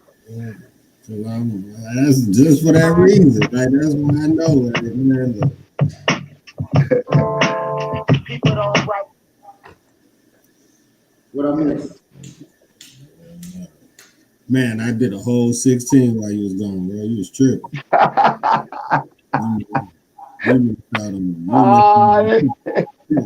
You missed out on something epic. Oh shit! This nigga said I did a whole 16 while you were gone. That nigga great. Hey, bro. That boy a damn fool. You know that nigga ain't do no damn 16. Oh, no, nigga ain't even doing 6. Nigga. I didn't even do 6. Yeah. Let's see, shit. Drum, whenever you ready to release music, man, you got it all over there. We both got distro kids. I'm not Drum. No, he can drop that shit whenever he feel like it. He ain't gotta wait on me. He don't need my permission. If he like, nigga, I want to drop some of the old music. I'm about to release a couple songs. Is that cool? I'll get my email saying whatever I need to do on my end, and then we just move from there. But it ain't never like a situation where one person has control over anything. It's like, nigga, whenever you ready, let's roll. And then start releasing music, I gotta promote it. I gotta shoot videos for it. So it ain't like the shit go to waste or it's just in the archive forever for no reason. It's just like whenever either one of us is ready to start releasing it, it's gonna come out. Is music my main focus at this point? Not number one, but it's a part of what I do. So I'm showcasing talent. I'm gonna showcase all my talent. If I know how to do music, if I know how to produce, if I know how to mix, you're gonna hear it, you're gonna see it. If I know how to shoot movies or do TV shows, I'm gonna do that too. If I know how to podcast, I'm gonna do that shit too. If I know how to juggle bowling balls, you're gonna see me juggling bowling balls. Shit. The new shit you about to see is me in my new relationship with my 2 Gerbils, Thelma and Louise. I'm not fucking with Louise, bro. That's that name on that ain't man. Sound like 2 females, bro. You should have named him Paco, bro. His name is Luis. Man, look, his name is Louis in English, but I call him Paco. I ain't gonna call him shit because I ain't fucking with him.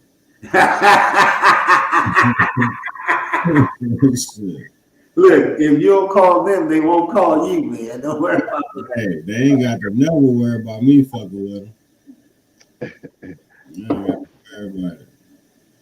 I'm trying to make. I was gonna name them Lucy and Ricky Ricardo, but hell no. He's a hell no. Lucy, you got some explaining to do. His name is Luis Escobar Contreras Espinal. And her name is Thelma Brentwood Holmesley. They're gonna get married together and shit. They're gonna have some babies. I'm gonna put it on YouTube. Don't worry about it. Wow. I might make a song about them next time I come to the studio and then shoot a video of them doing their thing. You know what I'm saying? You gotta make them a theme song, bro. It's still always classic. Check this out. Check this out. Y'all know what it is. Revamp 2025.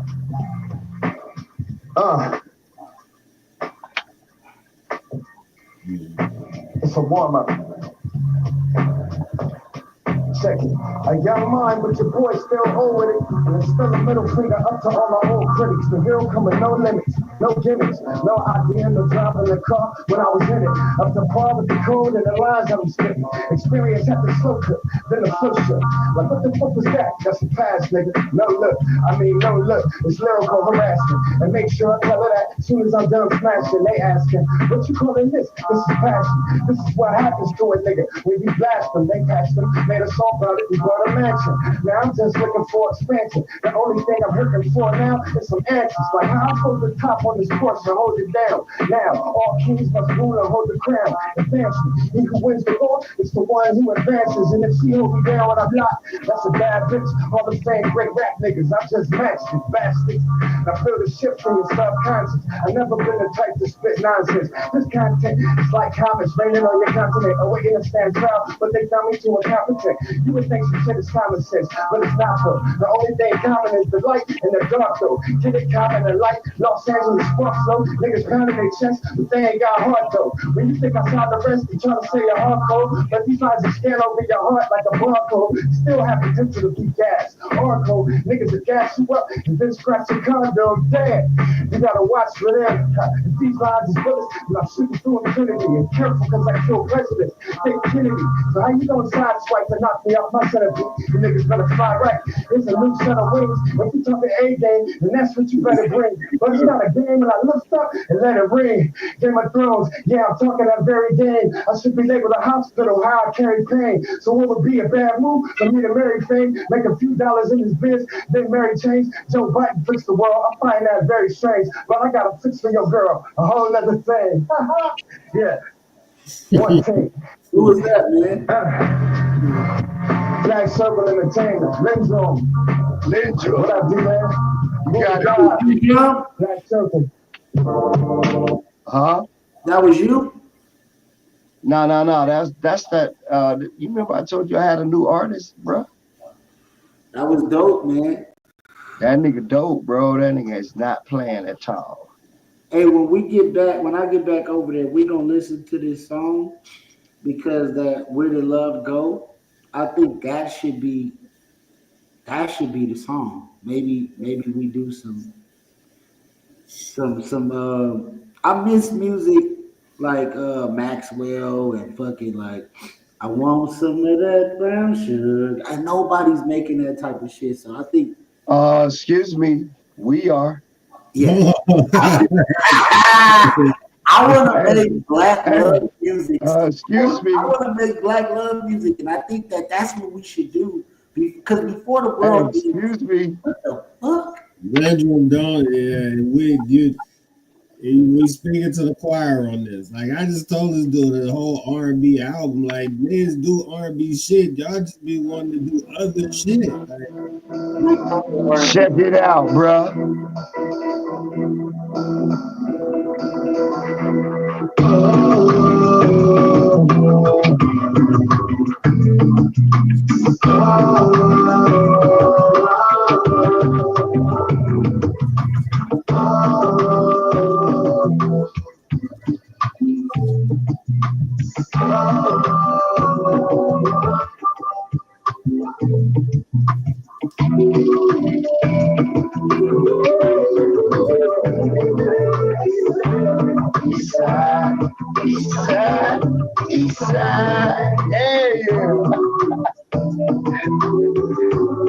Sir, where you from? East side, east side, east side. When you get along too much, when you be alone too much, when you be alone too much,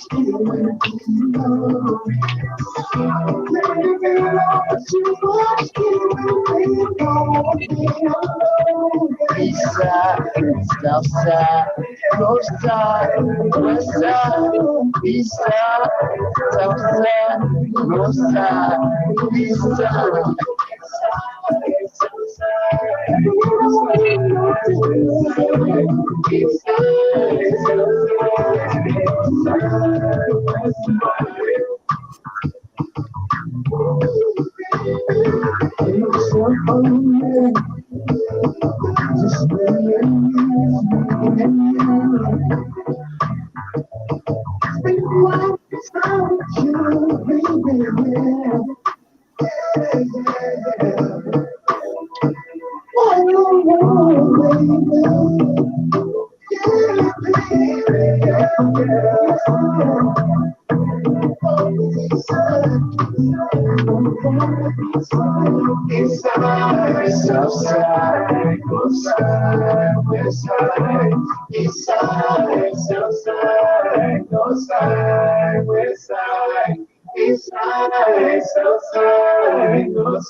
That was dope. That was dope. That was dope.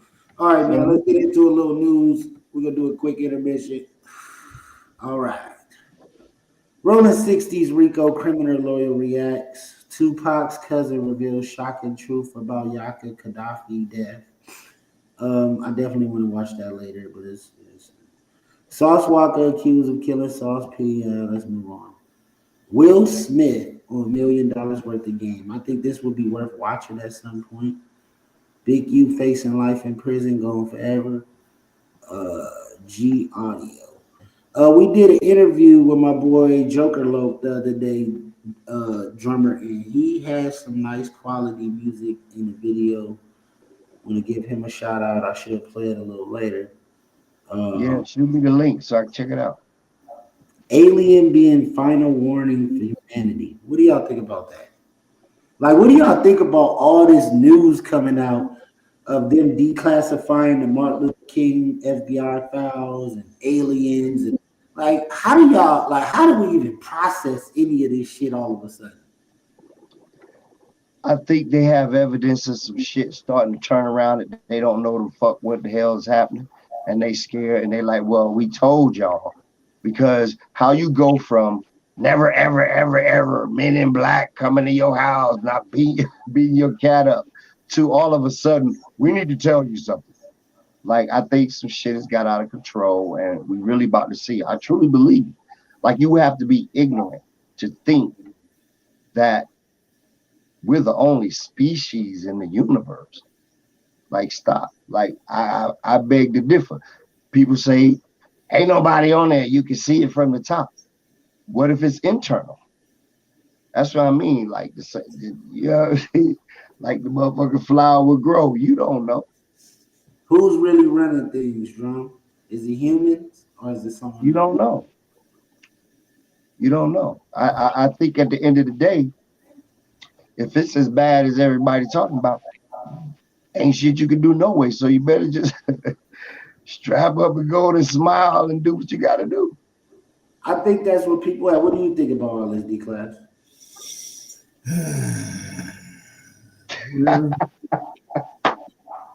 Hey, first of all, hey, that's coming from a serviceman. Like, what? You know what I mean? Like, this ain't just your average nigga. You feel what I'm saying?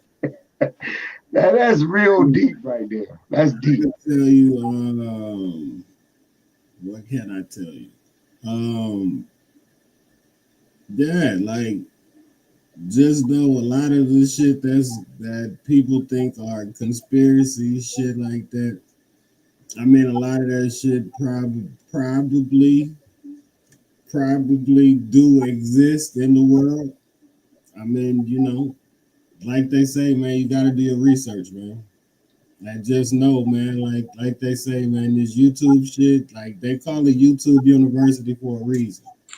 So you just gotta be able to decipher through who doing shit for clicks and like who got real information. But when you really watch multiple videos, like, you can kind of piece together like who kind of saying the same shit and like who just making shit up, man.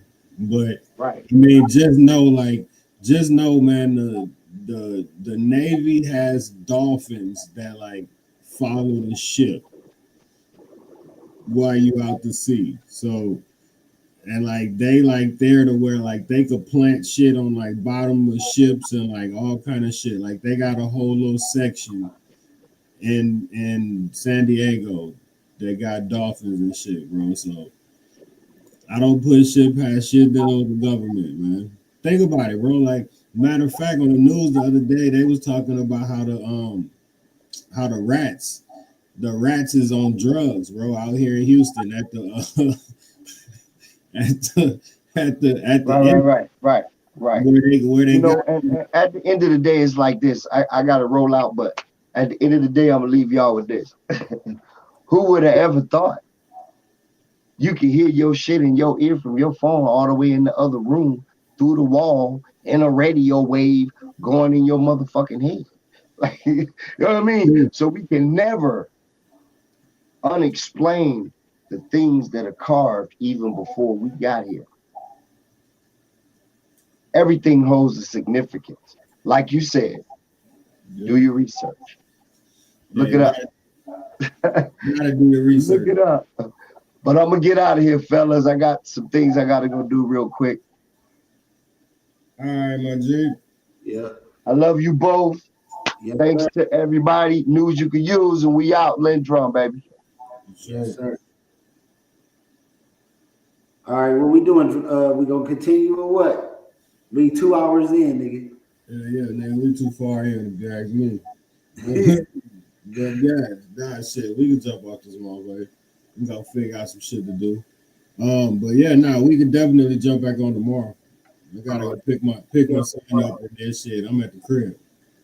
All right, I'm gonna tap in with you. This is the News You Can Use podcast. I'm your host with the most big surf guy, signing out. My boy D-Class up out of here. D-Class, you got any closing words for the people today? Hey, man, at the end of the day, man, do your research on where you're going, where you need to be, and all that extra shit, man. Stay locked in, bro. Yes, sir. Yes, sir. Yes, sir. And we are out. 2 hours and 1 minute, man. This is one of them. I knew this was gonna be one of them 2 hour days.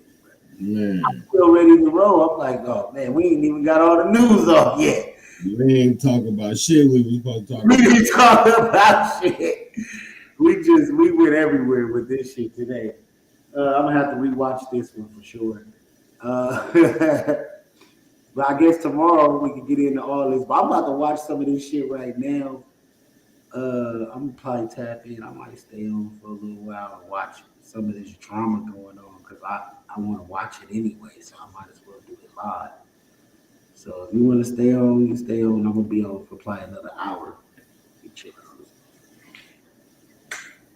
Yeah, shit. But yeah, shit. I'm up out of here, man.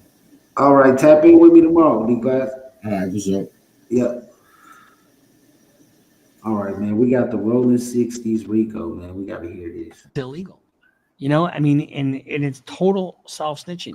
And every one of these videos, every one of these Instagram posts, every one of these, you know, you got to check in or it's going to get hot, you know. All that is going to bite him in the ass. Bruce Rivers, he's the criminal lawyer. Bruce Rivers, he's the criminal lawyer.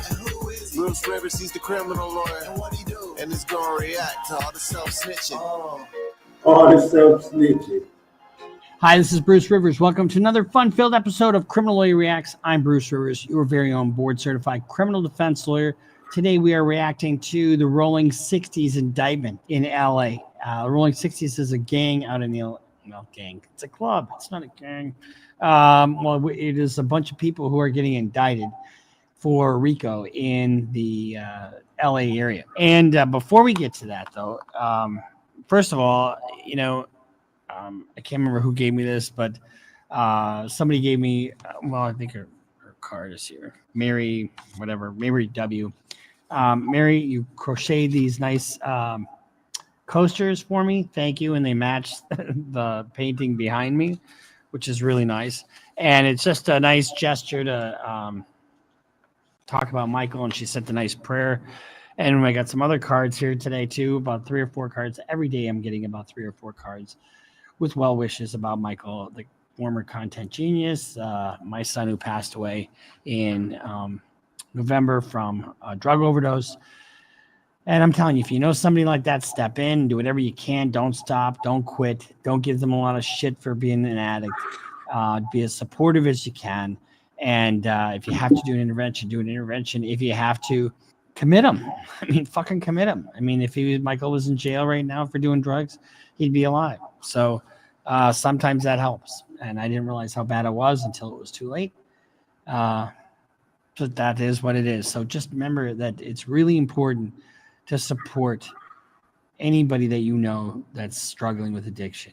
And sometimes it just means giving him a meal. One of the last things I did with Michael was I washed his hair because he thought bugs were all over him. And I was just trying to be kind to him. And he was 6 feet tall, 127 pounds when he died. I don't mean to keep bringing it up, but he's the reason I'm even here doing this. And so, anyway, and then also we have some news. Grandma's still in the basement, and she's going to probably resurface around April 1st. So keep an eye out for Grandma, who's in the basement doing her thing. So we're talking about the Rolling 60s. Wait, what? Who grandma is in the basement, bro? Like, come on, man. That's elder abuse. You can't be having grandma in the basement, bro. 60s. You know, like here they had the Rolling 30s. You know, that was an association of fellas who were in and it's the streets. You know, it's the number of the streets, the Rolling 60s. And Big U, it's in South Central Los Angeles, and it kind of started in 85 or thereabouts. And Big U is one of the figures in the industry who came directly from the street, according to Boss Valtown. But he is from the Arlington and Slauson, which is known as the 60s territory. The Arlington gang was led by Big U's cousin, Chili Capone. And as time went on, Arlington guys would call themselves Rolling 60s as they were from the same area. Now, here's the thing. Big U and Chili did not start the gang, but they were like the second generation. These were not people to mess with, you know, and they all have, you know, a teardrop, not necessarily a teardrop, but they have earned one anyway. You know what that means. And Big U, who's like their main guy, claims not to have any directly he said he didn't directly join the 60s, but that the affiliation was a natural one as he was an AG member, Arlington gang member, and he built his reputation on being an excellent fighter, learning martial arts, growing up, and possessing natural leadership skills. And when Chili Capone died, you know, they all die young, right?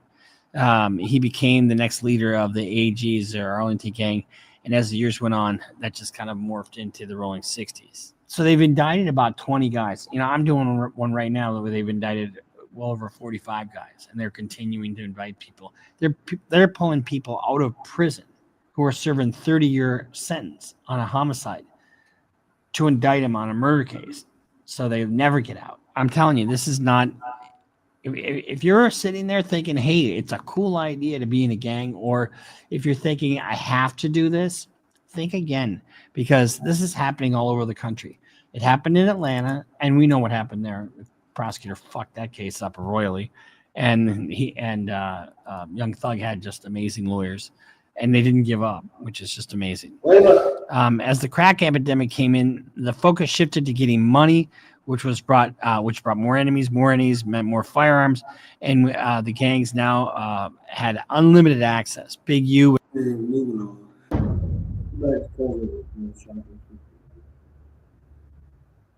Yafeo Fula, aka Yaki Gaddafi, was reportedly one of the only willing witnesses who saw Tupac shooter.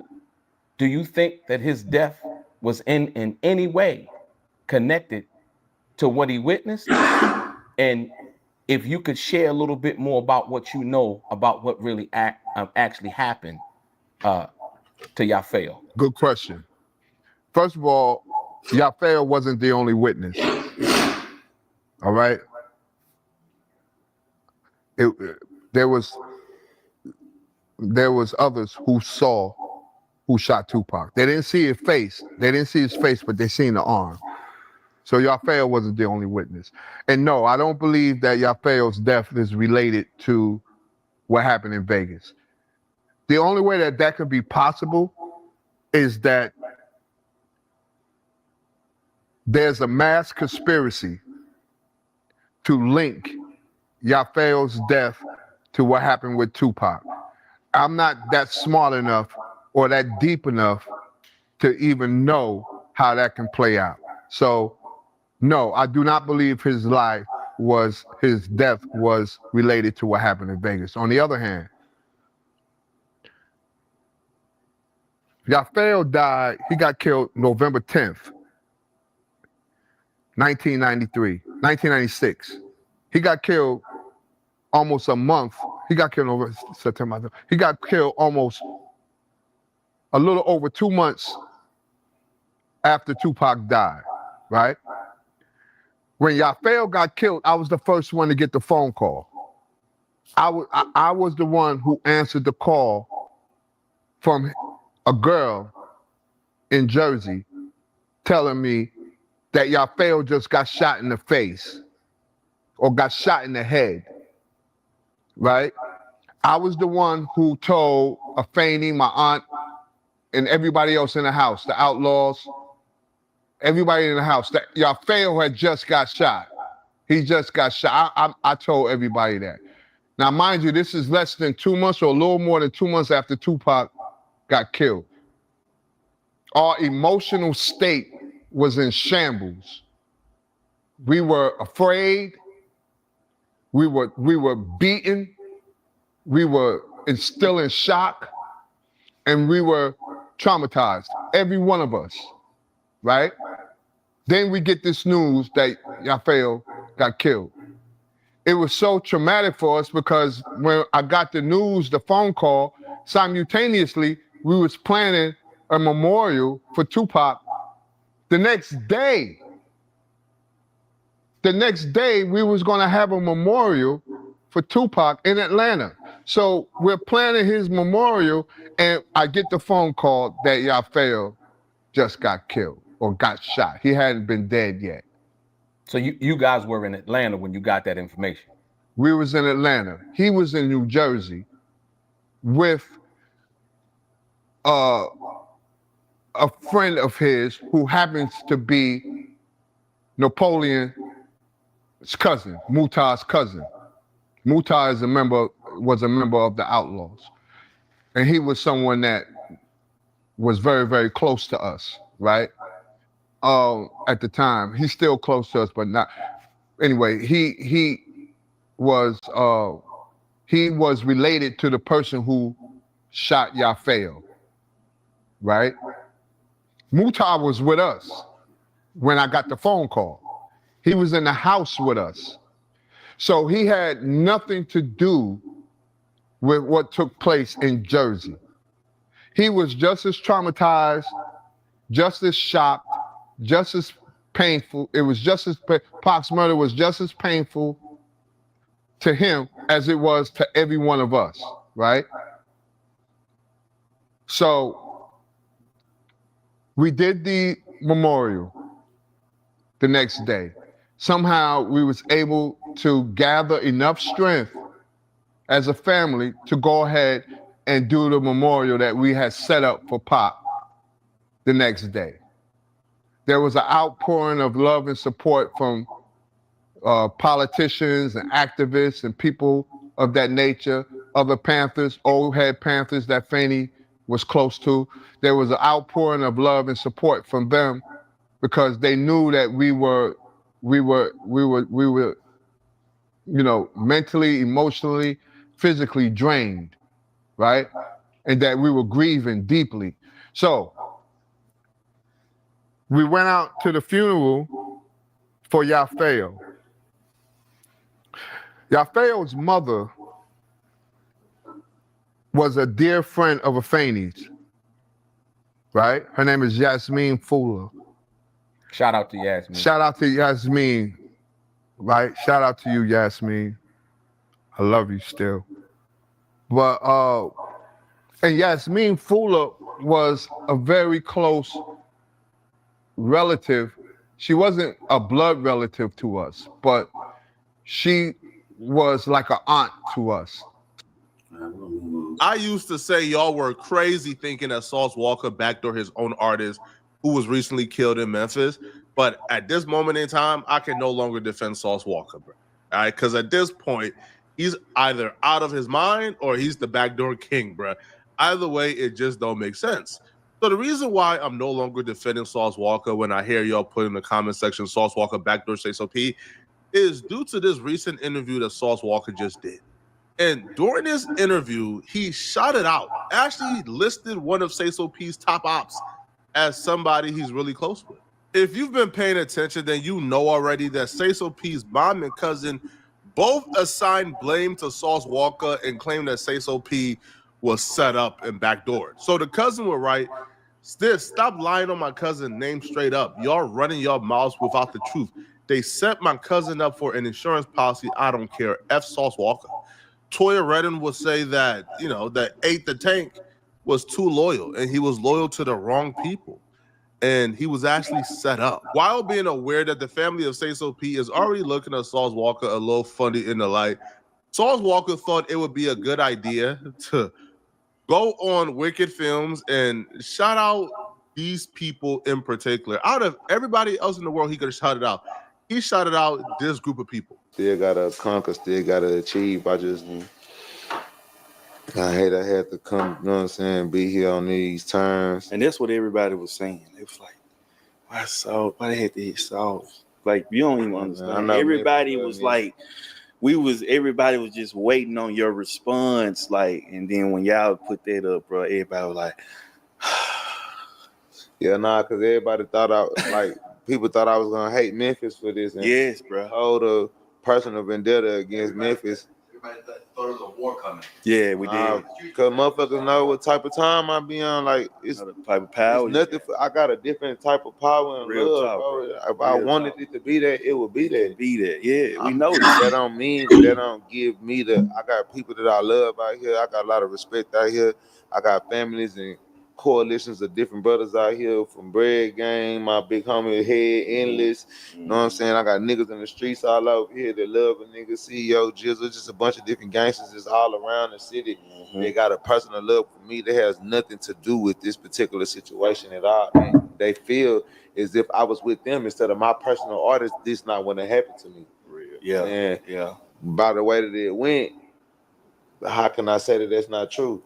And because in reality, just like I could say, I could start a war. The nigga could have took my life, and I could be dead right now. And people that surround me, that love me or that feel these ways, would have to make these decisions on their own. Shouting out CEO Jizzle days after Say So P's death, while you're being accused of backdooring Say So P, and talking about how you would have probably been more safer if you was hanging out with CEO Jizzle and them, it's crazy because Jizzle and Say So P are ops. Say So P is heavily linked to Big 30. That's his mans, that's his brother. Here's Big 30 on his Instagram story showing love to Say So P and still letting it be known they're still connected. Regardless of whatever backdoor story is out there on the internet, he's still connected to Say So P and they still locked in. Say So P was so tied into Big 30 and Bread Gang that Say So P on multiple occasions can be seen wearing a Bread Gang chain. If it's smoke, then I'm coming with it. I ain't gotta have no nigga to off you. I'm the one coming to get you. And because Say So P chose to represent Bread Gang and Big 30 and Moneybagg Yo so much, CEO Jizzle considered him an op too. Bro, CEO Jizzle despises Big 30 so much, bro. CEO Jizzle at some point went on his IG story and went looking for Big 30 in his own hood, looking to spark off a gunfight that night. They really scraped me in my back. 30, you a bitch. You ain't low key in that cat. Get some Big 30. Get your fat ass in your back. And homie You ain't G. ducking these switches cause you don't move that fast. Hey, you too big, dog. Nigga, catch your ass, but you too big, dog. Big homie G, he too big, you too big, dog. Man, that's crazy. Hey, y'all too big, dog. X is on the wall, nigga. Fuck, turn around. Well, that's a See them X's on the wall, nigga. Where we at, nigga? Yeah. See them X's on the wall, nigga. That nigga laugh like that. He like it. I see them X's on the wall, nigga. Where we at, nigga? Fuck, you turn around. See them X's on the wall, nigga. Where we at, nigga? The boy got this thing. Yeah. See them X's on the wall, nigga. Where you at? This isn't some rap beef. This is actually a pretty serious beef between Bread Gang, CEO Jizzle, Big 30. And the one person that we saw who took his opportunity to diss Say So P and diss his best friend Baby Draco after Say So P passed away, the person who did that was no other than CEO Jizzle. He's gonna post, y'all check on Drake Baby for me. Being funny, bro. Right? And Drake Baby is Say So P's best friend. Trying to be funny after Say So P got shot. Right? So then Drake Baby would respond back saying, you a B. And then that obviously led to them going back and forth where CEO Jizzle is now threatening Drake Baby in the comment section to do him harm too. So it's really peculiar to me and a lot of people why Sauce Walker will go out of his way to shout out CEO Jizzle, knowing CEO Jizzle is the op. CEO Jizzle don't like Say So P. Now I know you say like you got a relationship with Jizzle and them, and they felt like you would have been safer with them than then, but still, like the man just passed away. Even if you are cool with both sides, which is kind of like, especially because this beef is some life or death beef. So the fact that you were playing both sides are cool with both, or you were playing the 50, kind of leaves some credibility to the backdoor rumors. But I'm not saying it's true because I'm not trying to put backdoor on anybody. But to do this is crazy. Now, Sauce Walker would expound in an interview claiming that he's not retaliating for Say So P's death. He's not getting no get back, none of that, because, well, it's dumb. And he recognizes the rules of the streets, and in the rules of the streets, them folks did nothing wrong. Oh, I mean, you know, I took the risk and came to my brother's hometown with him. I stood next to him, and that's just a part of the streets. Like, you got to take the good in with the bad. You sit next to a target, you become a target, no matter how you want to look at it. You know what I'm saying? Like, it's a casualty of war.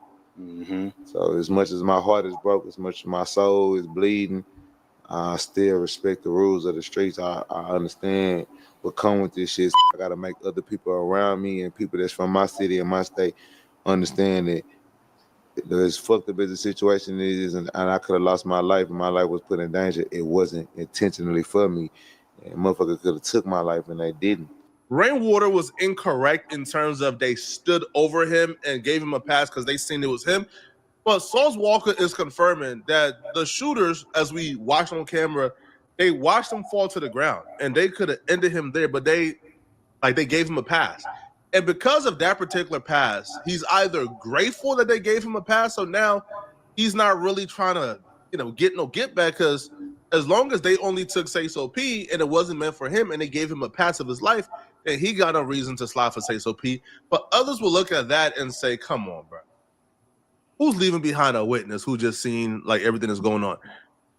Right? Now, I've always said it was silly because I don't see or think that Sauce Walker would throw his life away for silly insurance money. Like, that's just cap and stupid.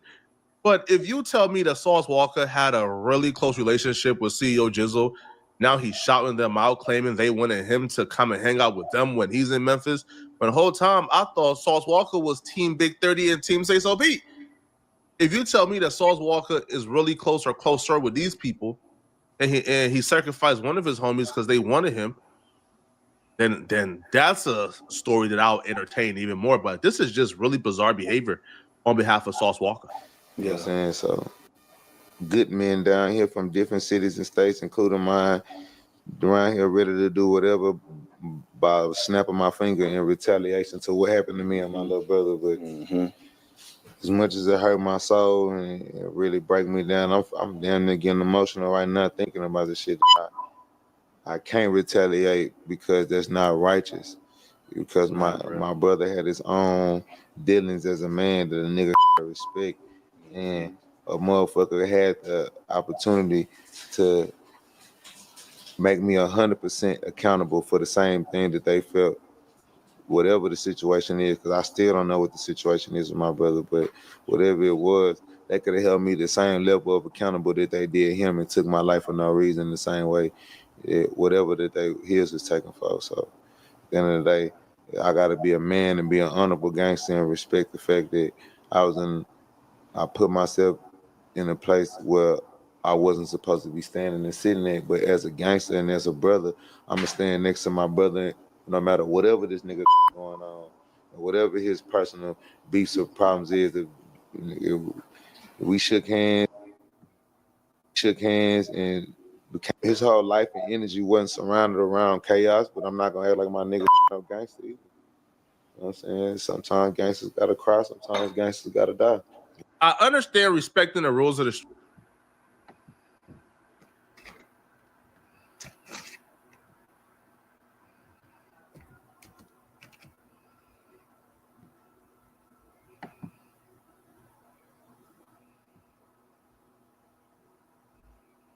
They got a video of this shit.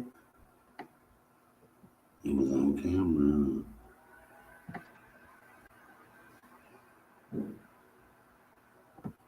How did they even know where they was at? Producers, you don't need a fancy setup like this. What you need.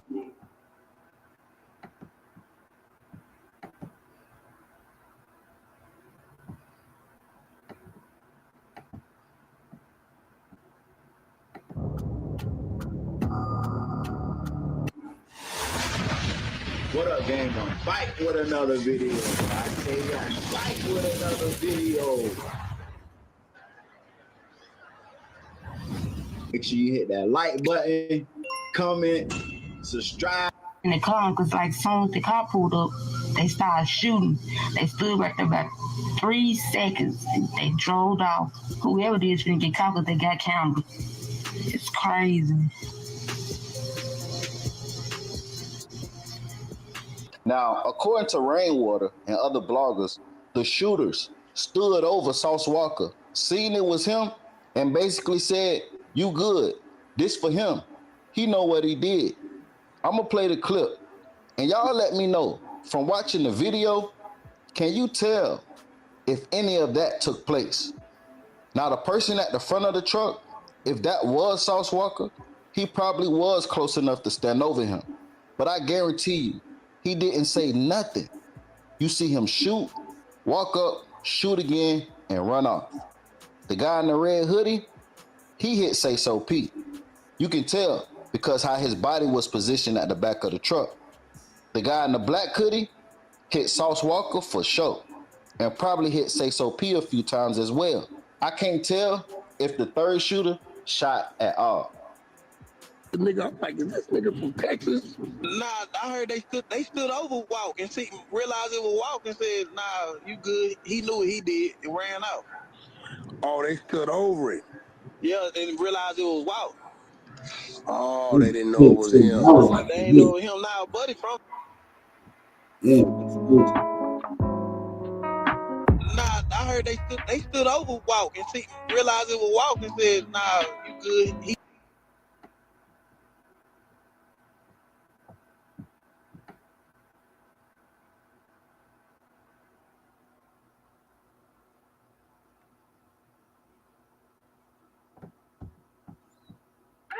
I think you better leave me alone. I'm just trying to keep it to this table. I think you better leave me alone. Memphis police are still looking for the shooters who killed Memphis rapper Say So P and hurt Houston rapper Sauce Walker. Police believe Say So P, whose real name is Latorian Hunt, and Albert Mundane, or Sauce Walker, were both shot outside the Westin Hotel in downtown Memphis this past weekend. Say So P died at the scene while Sauce Walker was taken to Regional 1 to be treated. Police say someone got out of a car and shot at the two men several times before taking off. We're told MPD has identified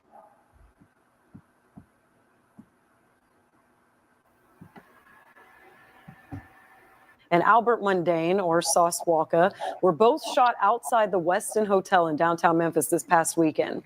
Say So P died at the scene while Sauce Walker was taken to Regional 1 to be treated. Police say someone got out of a car and shot at the two men several times before taking off. We're told MPD has identified the suspect's car and are working to make an arrest. Well, Memphis police did release a statement on the shooting saying, in part, downtown Memphis is a safe place. This incident was not a random act of violence, and MPD is committed to bringing those responsible to justice. Hey, man, say, man, it's the kids did. You know, somebody, man, I'm not here in Memphis, man, you know what I'm saying? It's the only way is by PK, you know, somebody just don't stop. You gotta keep dripping sauce and P, my brother. Say so P, man. Splash that mafia. I P, my brother. You know what I'm saying? He wanted me to make sure I get some food from PK before I leave. I'm talking about exquisite taste, Midtown and downtown is where it's going down. But come to Midtown so we can put you with the drip round. We talking about shrimp, lobster, pasta, lamb, and anything that goes hand. We talking about egg rolls that's gonna save your soul. I'm talking about sauce and peas, my brother say so peas. I got you, bro. You told me to come. Anywhere you told me to go, I gotta go there. And I love you. We're gonna make sure we keep your name alive. So, man, no say so to P, man. No, you know what I'm say saying? so to Hey, P. and you told me, man, you were gonna bring my boy to see me. And get what? He made it happen, man. You heard me? He said that. I appreciate that. He was talking to me for months and put me on FaceTime with you, brother. So I had to do that tonight, my brother. I love y'all, man. Please, y'all in here, man. Long as you say so to P, we'll keep your motherfucking name alive. I stepped it. Split the taste. For sure. Sound in your face. Love. I love.